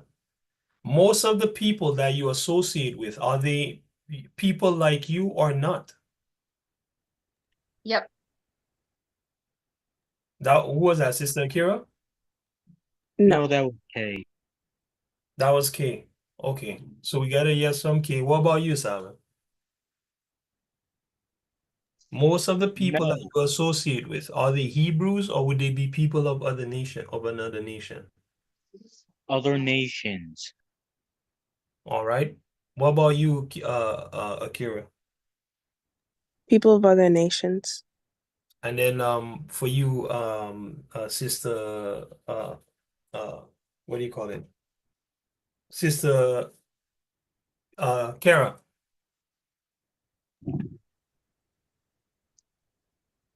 Wait. Um. Like the Oh, people on your phone. Is sorry. that what you're talking No, about? hold on. Let me ask a more pertinent question, or like basically what the scripture is more saying. The scripture says a man will cleave to his like, right? So I think the question we should ask is the people that you are closest to, are they people that share your look and culture or not? The people that share your culture. Yes. Yeah. Who are you cleaving to? The people that you are closest to, are they your own people or are they somebody else? Your Right? own people. Okay, for you, all right. How about you, Saba? The people that you're closest to, are they your own people or another nation? Mm, Not more most numerous, the people you are closest to, because that's what cleave to mean. right. So, yes. Yes to what? The Yeah, people closest yeah, to they'll are they be of your close nation or somebody else's nation? of your nation. Of my nation or your nation? I mean, of our nation. Right. And what about for you, Akira? What do you find? And be honest, the people that you are closest to, right? Would you say they're people of your own nation or people of somebody else's nation? Socially, I'd say definitely not of my nation, Right. but spiritually, when it comes to like who I can truly relate to, then yes, it's my nation. Right. Right. Now, so I bring this up because, again, our congregations teach that Blacks, Hispanics, and Native Americans are Israelites. Do any of you are any of you cleaving to a Hispanic or a Native American as, say, like your best friend, like the people that is it like the people that you're closest to in your life, how many of them are Hispanic or Native American? I know for me, it's none. Of all the people I'm closest to, none of them are Hispanic and none of them are Native American. What about you, Sister Akira? None of them. And what about you, Sava? Mm, none of them. Okay, KK, what about you? Bathrooms. And what about you, babe? How many of the people that you cleave to, that you're closest to in your life, are Hispanic and Native American or Native American? None no more. What about at the Heights? None no more. Okay, you said none no more, but when they were there, right? Who would have been the people that you cleaved to most? Was it Hispanics and Native Americans, or was it so-called Negroes? That's the point I'm trying to make. Negroes. It was Negroes, man. In fact, I know that growing up, when I go places, uh, I'm looking for the other so-called black people, man. So at least I know I have a comfortable place where I can go and talk to somebody and not have to feel like I gotta put on some kind of fake smile or something, man. I have a comfortable spot to be in, man. This is very important, family. That's why the brothers say, observe and take good heed before you get overthrown in your mind. Because there's a great overthrowing happening in our nation where they're being led to believe that Hispanics and Native Americans are Israelites, that they are the 10 tribes of Israel. Yet, the people we cleave to are not these people. And 99.9% of our community, I'm willing to go out on the limb and make that statement. The people that our people cleave most to are not Hispanics or Native Americans. It's other Negroes. That's who our people are cleaving to. So that's a big clue showing you that these are the people who are actually your people, right? That's who you're cleaving to in your life, right? So at this point, I gotta take a quick break, right? So I'm gonna throw on some music and we'll be back um in about, I'd say 5 or so minutes. And then we'll wrap up. Okay, we'll have probably another like half an hour at the most to our lesson, and then we'll conclude. All right. So I'm gonna put the music on and see you guys in about 5 minutes. Okay. I gotta take a bathroom break.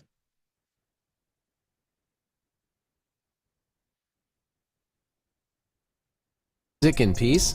Sign up for SoundCloud Go so you can listen ad-free and offline. With SoundCloud, you have access to more music than any other streaming platform. Your subscription also directly benefits independent artists, paying them more based on your listens. Sign up for SoundCloud Go today.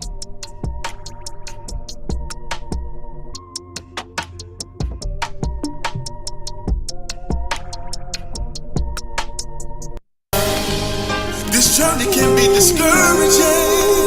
This weather can be so cruel. So you can use it.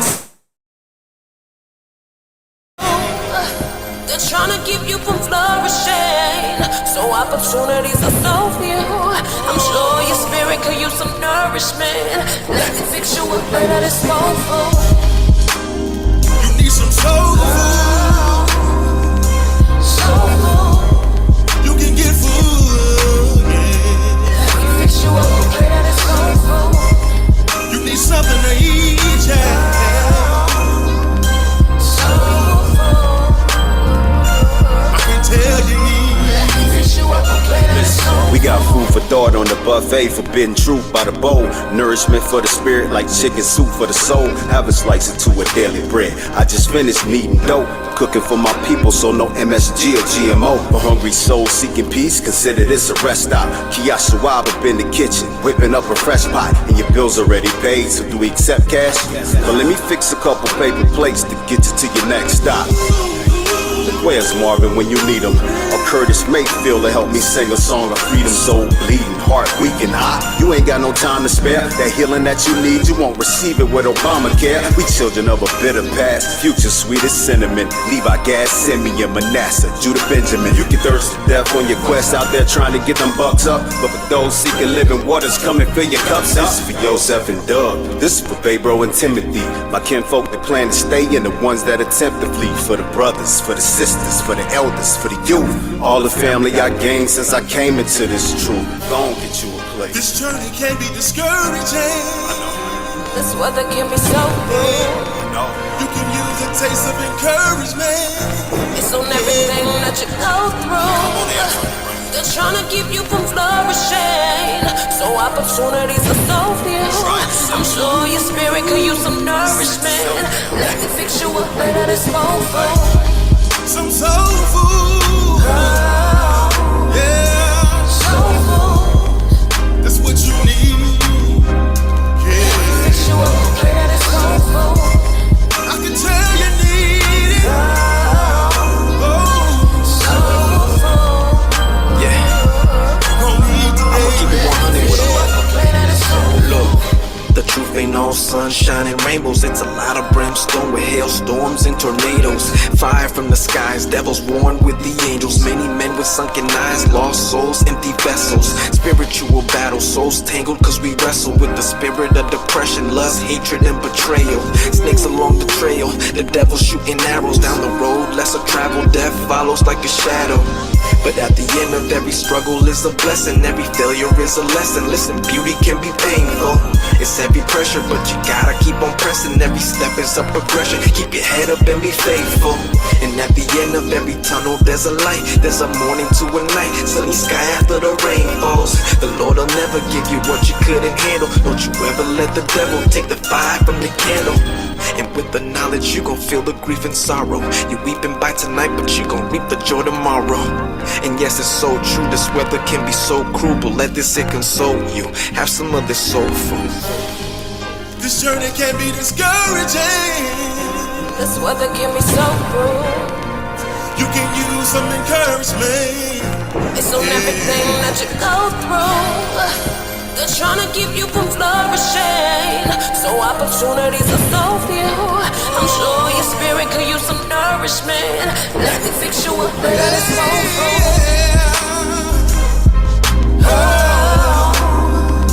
Soul food. You can use some soul food.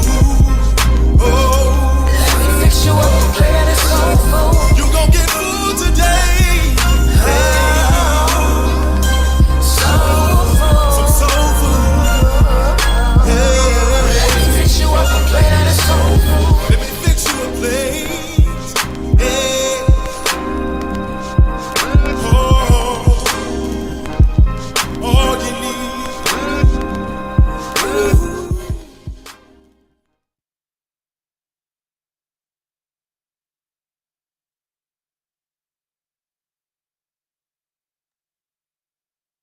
All right, all praises. Everyone can hear me?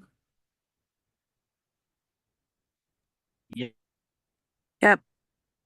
All right, great. All right, so let me see here. Where were we?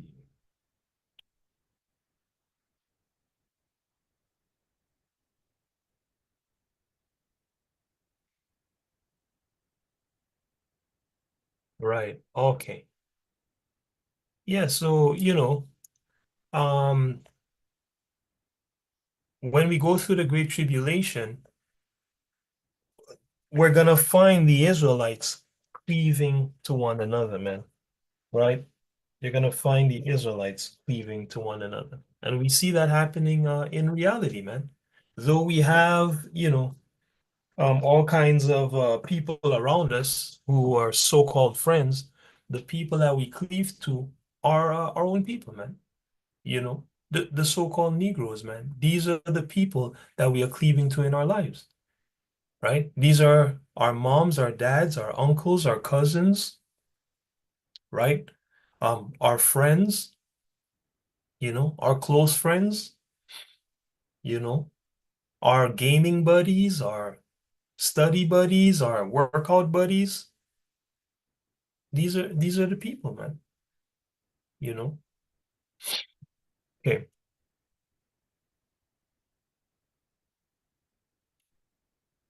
So let's go to Jeremiah 30 and we'll read verse 11. All right? And this is just going to show that the entire nation went into captivity, right?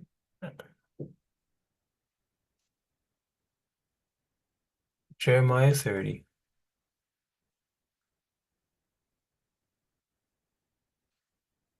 We'll read verse 11. Let me get that, KK.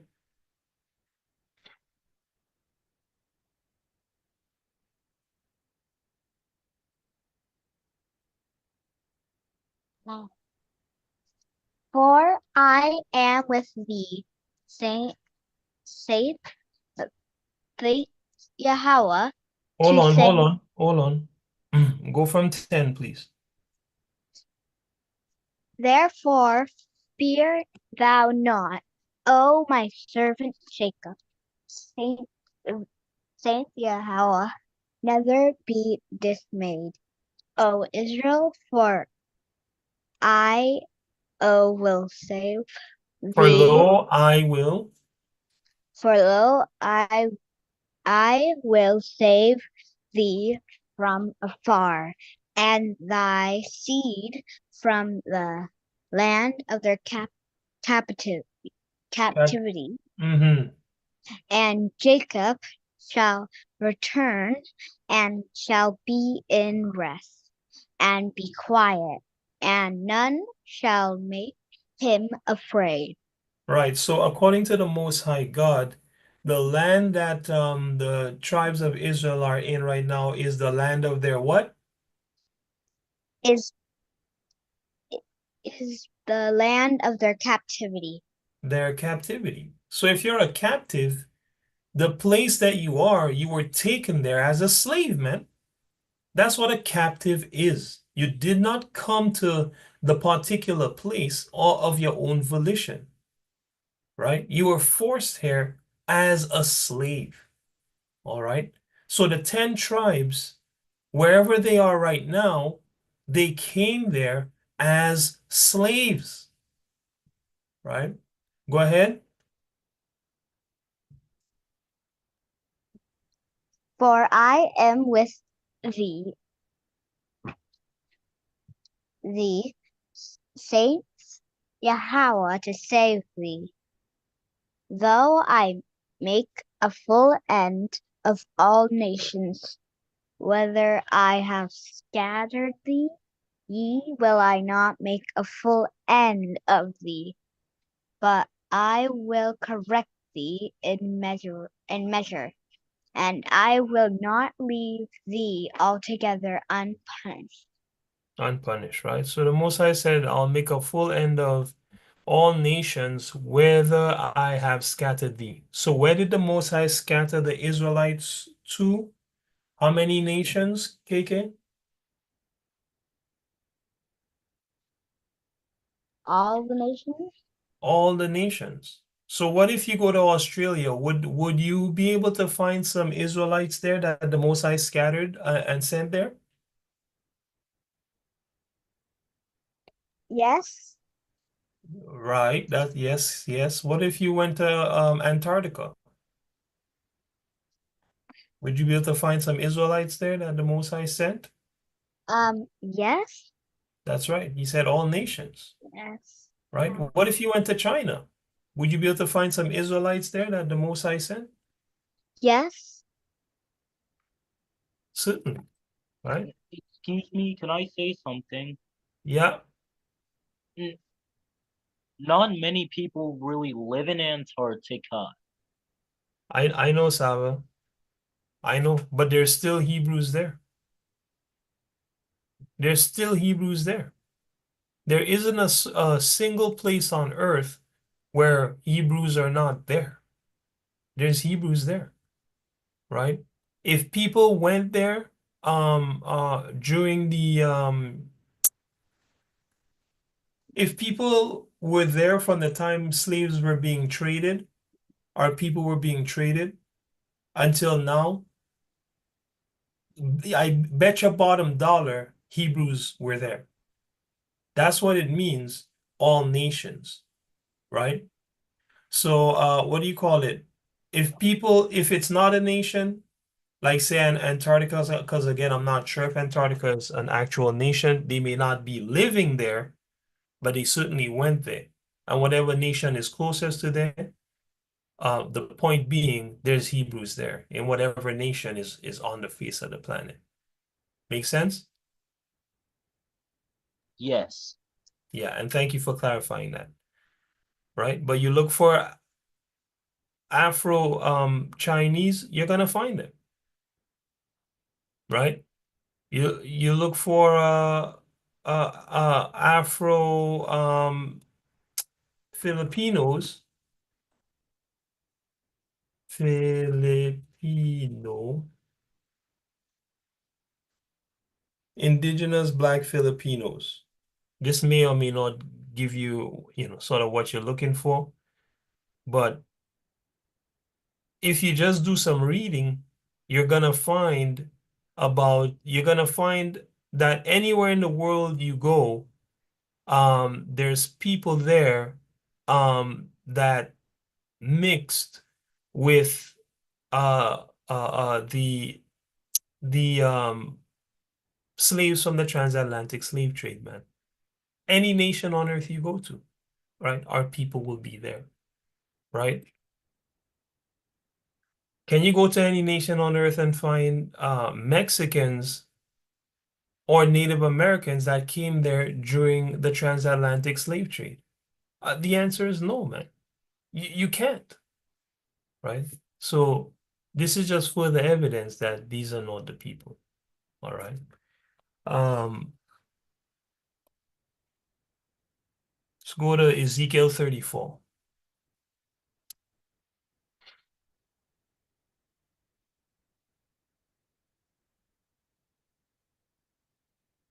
right? I could pull up all these pictures, but I am not going to in the interest of time.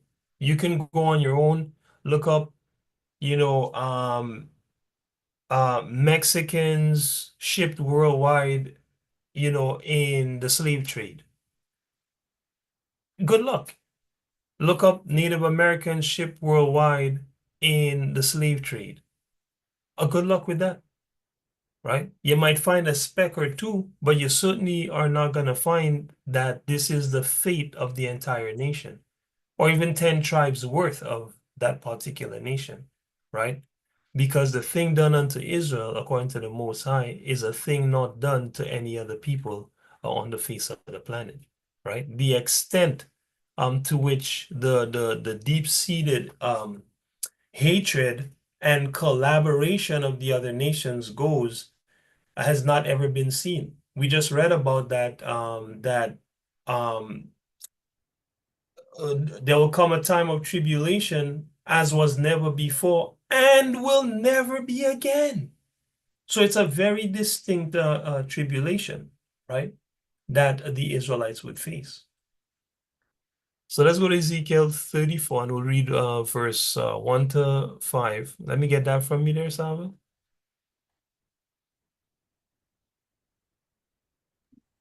And the word of Yahweh came unto me, saying, Son of man, prophesy against the shepherds of Israel. Prophesy, and say unto them, Thus saith Yahweh unto the shepherds, Woe be to the shepherds of Israel that do feed themselves. Should not the shepherds feed the flocks? Mhm. Ye eat the fat, and ye clothe you with the wool. Ye kill them that are fed, but ye not the feed not the flock. Right. And just so you know, that word ye is you. Okay. So feel free to just say the word you. All right. Go ahead. The disease have ye not strengthened, neither have ye healed that which was sick. Have ye bound up that which was broken, neither have ye brought again that which was driven away, neither have ye sought that which was lost, but with force and with cruelty have ye ruled them. Go ahead. Oh. And they were scattered because there is no shepherd, and they became meat to all the beasts of the field when they were scattered. Okay. So the Most High said the Israelites were scattered or they came safely on a journey on a boat, on a long journey of their own. Did he say they were scattered or they came in slavery? They were scattered.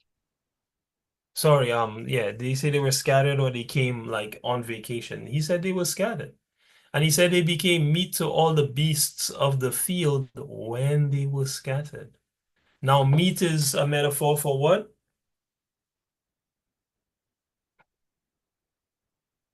Oh, yeah, meat is a metaphor for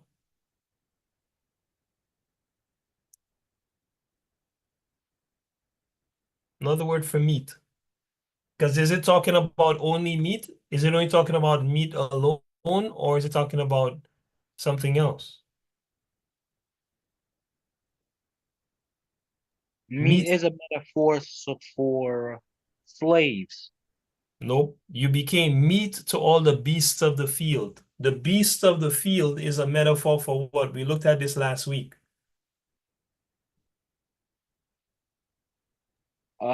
Food. Nope. Yes, the meat is the metaphor for food, but the beast, so the beasts of the field is a metaphor for what? Remember, Daniel saw beasts in his vision, but the beasts were really what? They were the Grecians, Yes, so the beasts were really, Edomites, yes, an Edomite is a actual beast or is it a person? a person, Right, so the beasts in this context are metaphors for what? Edomites, No, Edomites is the Edomite is one beast. This word is plural. You guys are forgetting what we just read. The Most High said his people went into captivity in one nation or all nations.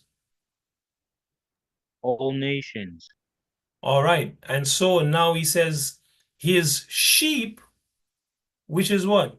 His flock is what? is the nation of Israel. That's right. And we know that because right here in 31 it says, and ye my flock, the flock of my pasture, are men, and I am your God, saith Yahweh Alahayim. Okay? So he's talking about people. Okay? That's why he's saying the shepherds are feeding themselves off the flocks. It's not actually sheep. It's the leaders of the people destroying the people, man. Right? Through their false doctrine and all other forms of injustice. Says they became meat to all the beasts of the field. So now let's break that down. What does that mean? They became food to all the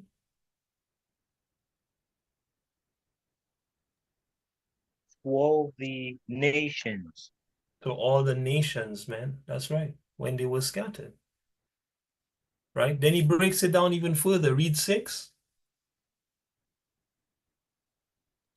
My sheep wandered through all the mountains, and upon every high hill. Ye, my flock, was scattered upon all the face of the earth, and none did search or seek after them.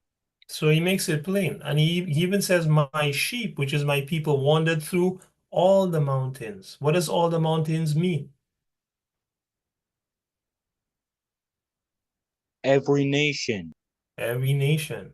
And on every high hill, again, going, talking about every nation.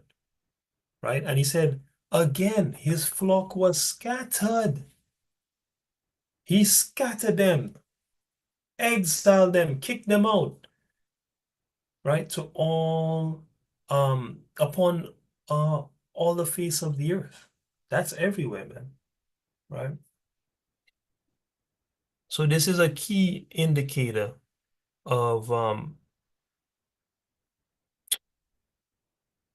the the Israelites, man.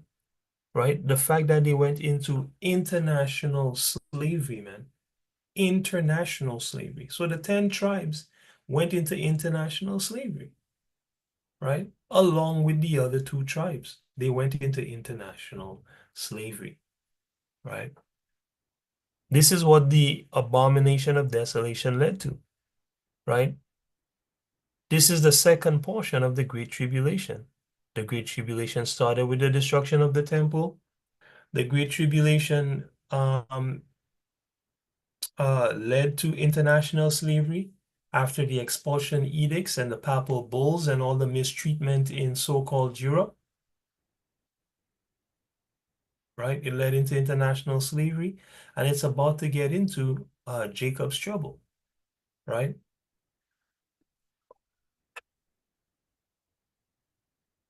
Let me see here. I want, did you read 6? Yes. Okay, you read 6. Let's go 22 to 27, right? Can I get that, please, Sister Akira?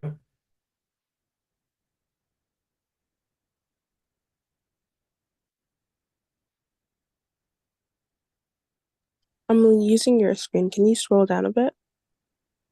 Yeah, you should be on 22's right there. Oh, sorry. I thought you said 26. No.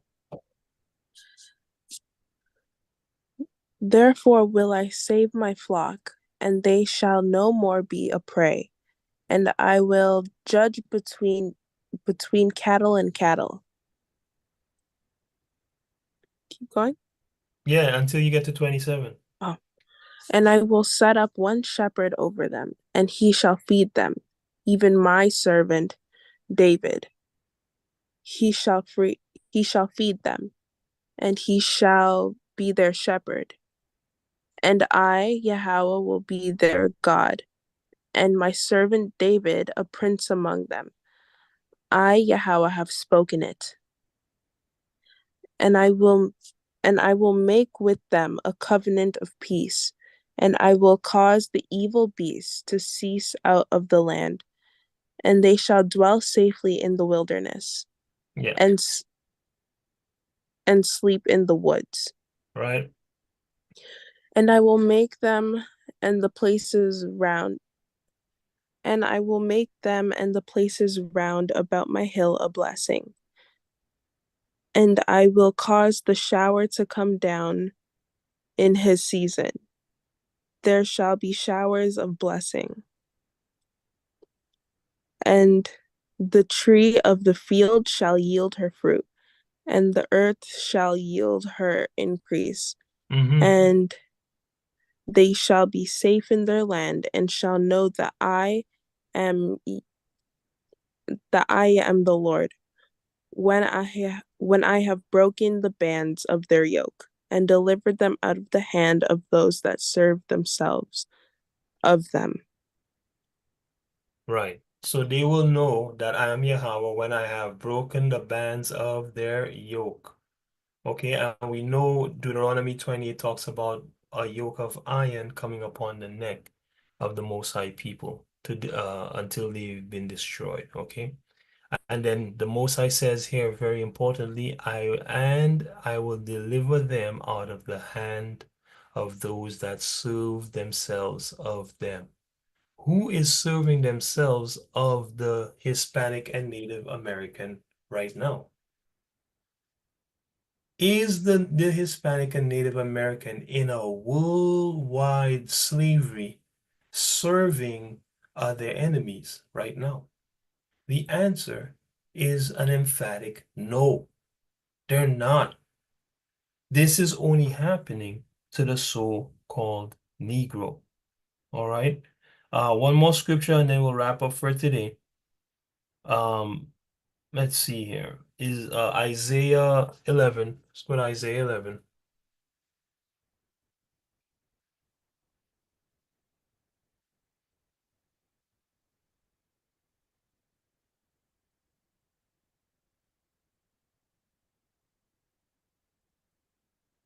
And we'll read verse 11 and verse 12. Saba, go ahead.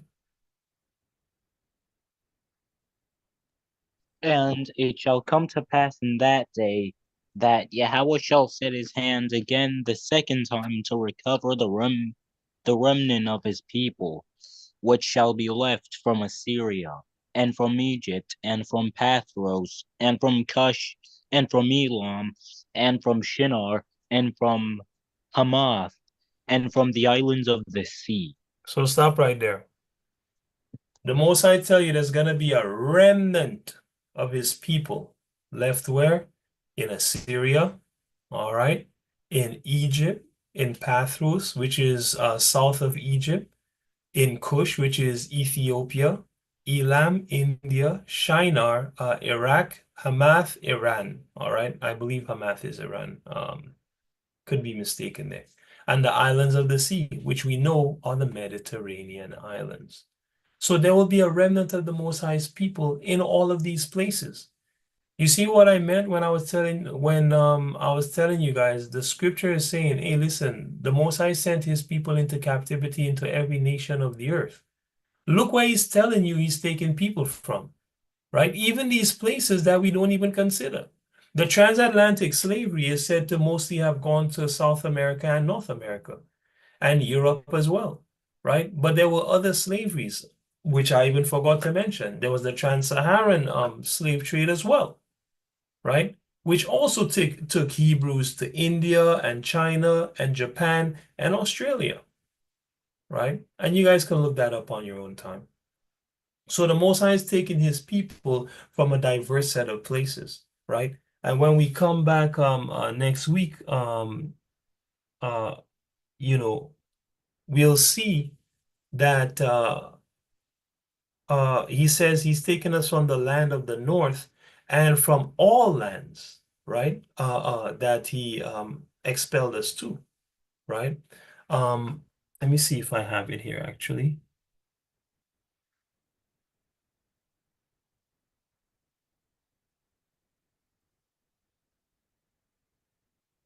One second.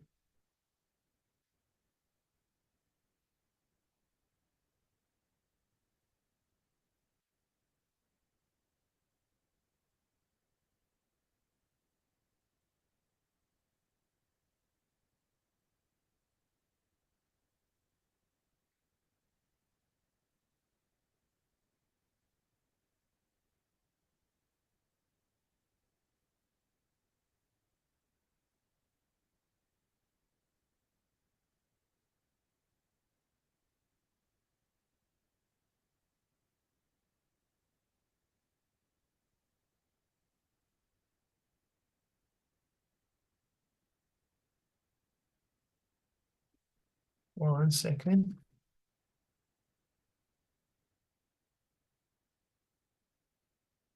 Oh, this is what I wanted. Jeremiah 32 and 37.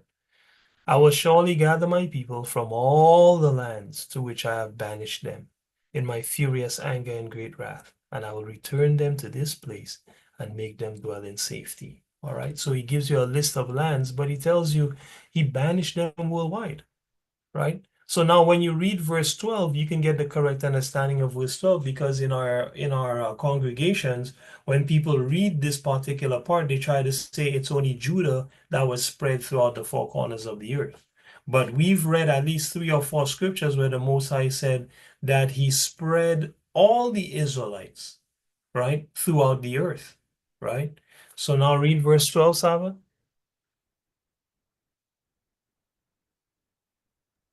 And he shall set up an ensign for the nation, and shall assemble the outcasts of Israel, and gather together the dispersed of Judah from the four corners of the earth. Right. So who's he gathering from the four corners of the earth? The remnant of Judah. No. The precepts give understanding. Is it only Judah that we've been reading about that the Most High is saving from the ends of the earth? No, We've been reading that he said he's saving who from everywhere. Or he said he scattered just Judah into all the nations? no. No. Who did he say he scattered into all the nations? Mm, the whole tribe of Israel. Yeah, the entire nation. Right? And we looked at Jeremiah 30, 10 to 11 that said that. Ezekiel 34 said that, right? And now we're seeing in Isaiah 11, verse 11 to 12, the Most High said the same thing, right? Um, Let me give you one more proof. First Kings 8, and we'll read 46 to 49.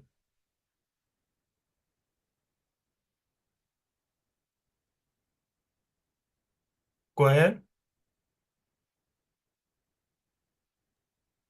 Mm.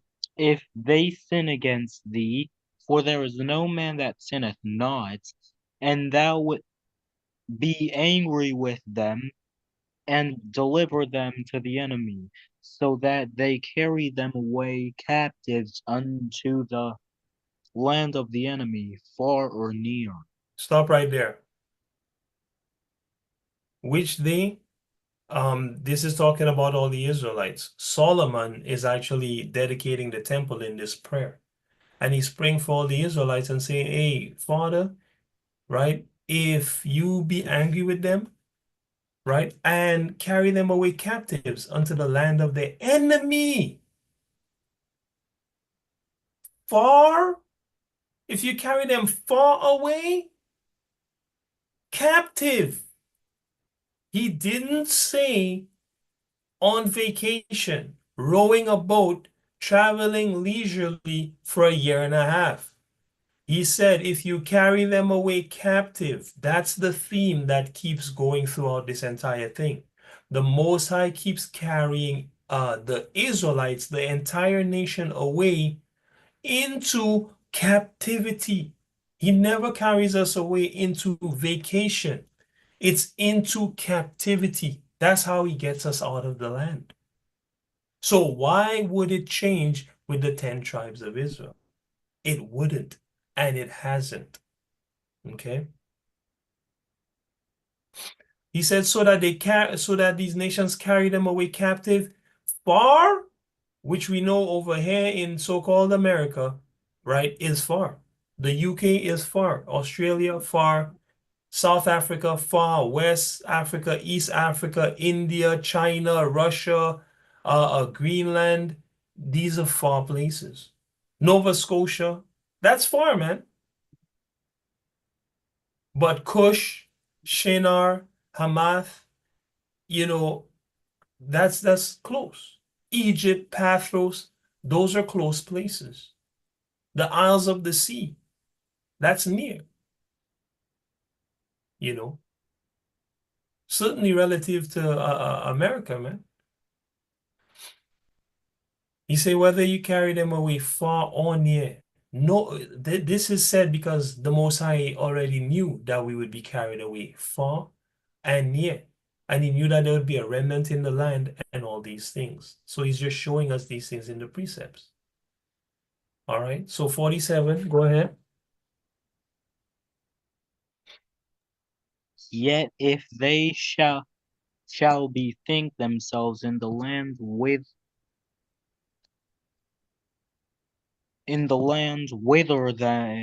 they were carried captives, and repent and make supplication unto thee in the land of have The land of, the land of them that carried them captives, saying, we have sinned and have done perversely, we have committed wickedness, uh-huh, and so return unto thee with all their heart and with all their soul, in the land of their enemies which led them away captive, and pray unto thee toward their land, which thou givest unto their fathers, the city which thou hast chosen, and the house which I have built for thy name. mm-hmm.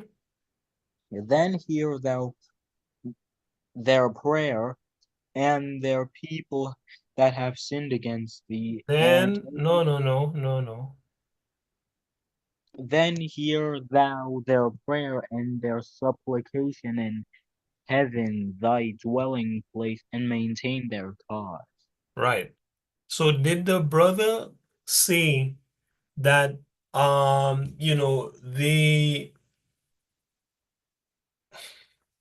want you guys to notice that the brother kept saying, you were carried away captive. If they remember themselves in the land of their enemies, which led them away captive. You see that? If they remember themselves in the land of their enemies, which led them away captive, right? Wherever the 10 tribes are right now, they supposed to be, they were supposed to have been led away captive into these particular places, man. Right? So he said, hey, if they remember themselves there and they they excuse me, they praying toward their land, right? And he also says, if they repent, they beg you in the land of the people that carried them away captive. If they say that they've sinned and done perversely and committed wickedness, then Brother Solomon, our great and mighty ancestor, said, hear thou their prayer and their supplication at that particular time. The point here being, um,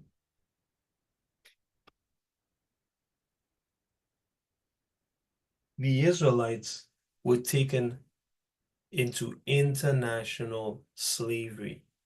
That is what happened after the abomination that led to desolation.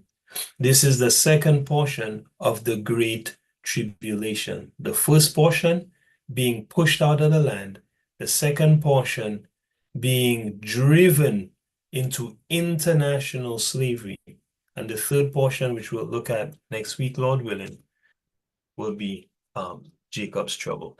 All right.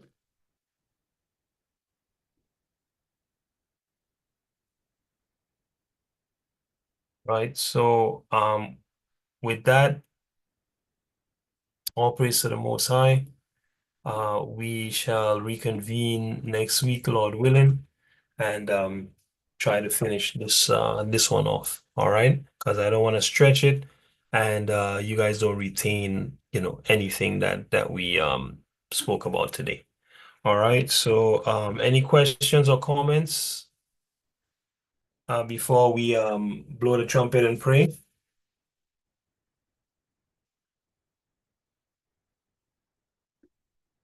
Anyone have any questions or comments? All right. To those that are online, thank you guys for watching. Join us next week. I was hoping to wrap this up today, but it's dense. There's a lot of information. So, Lord willing, we can wrap it up next week. There's not much left, so I'm pretty sure we'll be able to wrap it up next week. Um, uh, yeah, so for those that joined us online, thank you guys for coming through. Of course, to you so-called Negroes, you are the biblical Israelites. You are the 10 tribes. You were never lost, all right? You were just hidden, all right? Because your oppressor is not invested in you knowing nor living your true life. The more you sin, is the more angry you make your God against you, and the more your people will be held down, the more righteousness you practice is the less time the oppressor, who is the devil and Satan in the flesh, according to the scriptures, Daniel 9:26, Revelation 12:1-10, etc. Obadiah, the book of Obadiah, etc. Right? So to you so-called Negroes, righteousness is the key. Learn righteousness by tuning into this channel and by reading the Bible and keeping the law, statutes, and commandments found in the Bible. Every last one of them, except, of course, the law of sacrifice for sin and oblation. Right? So stick with us, follow, subscribe, whatever you got to do to just stay in the circle. And now is the time for righteousness, so live it. All right. Until then, see you guys next week. For the people on the line, just stay on the line.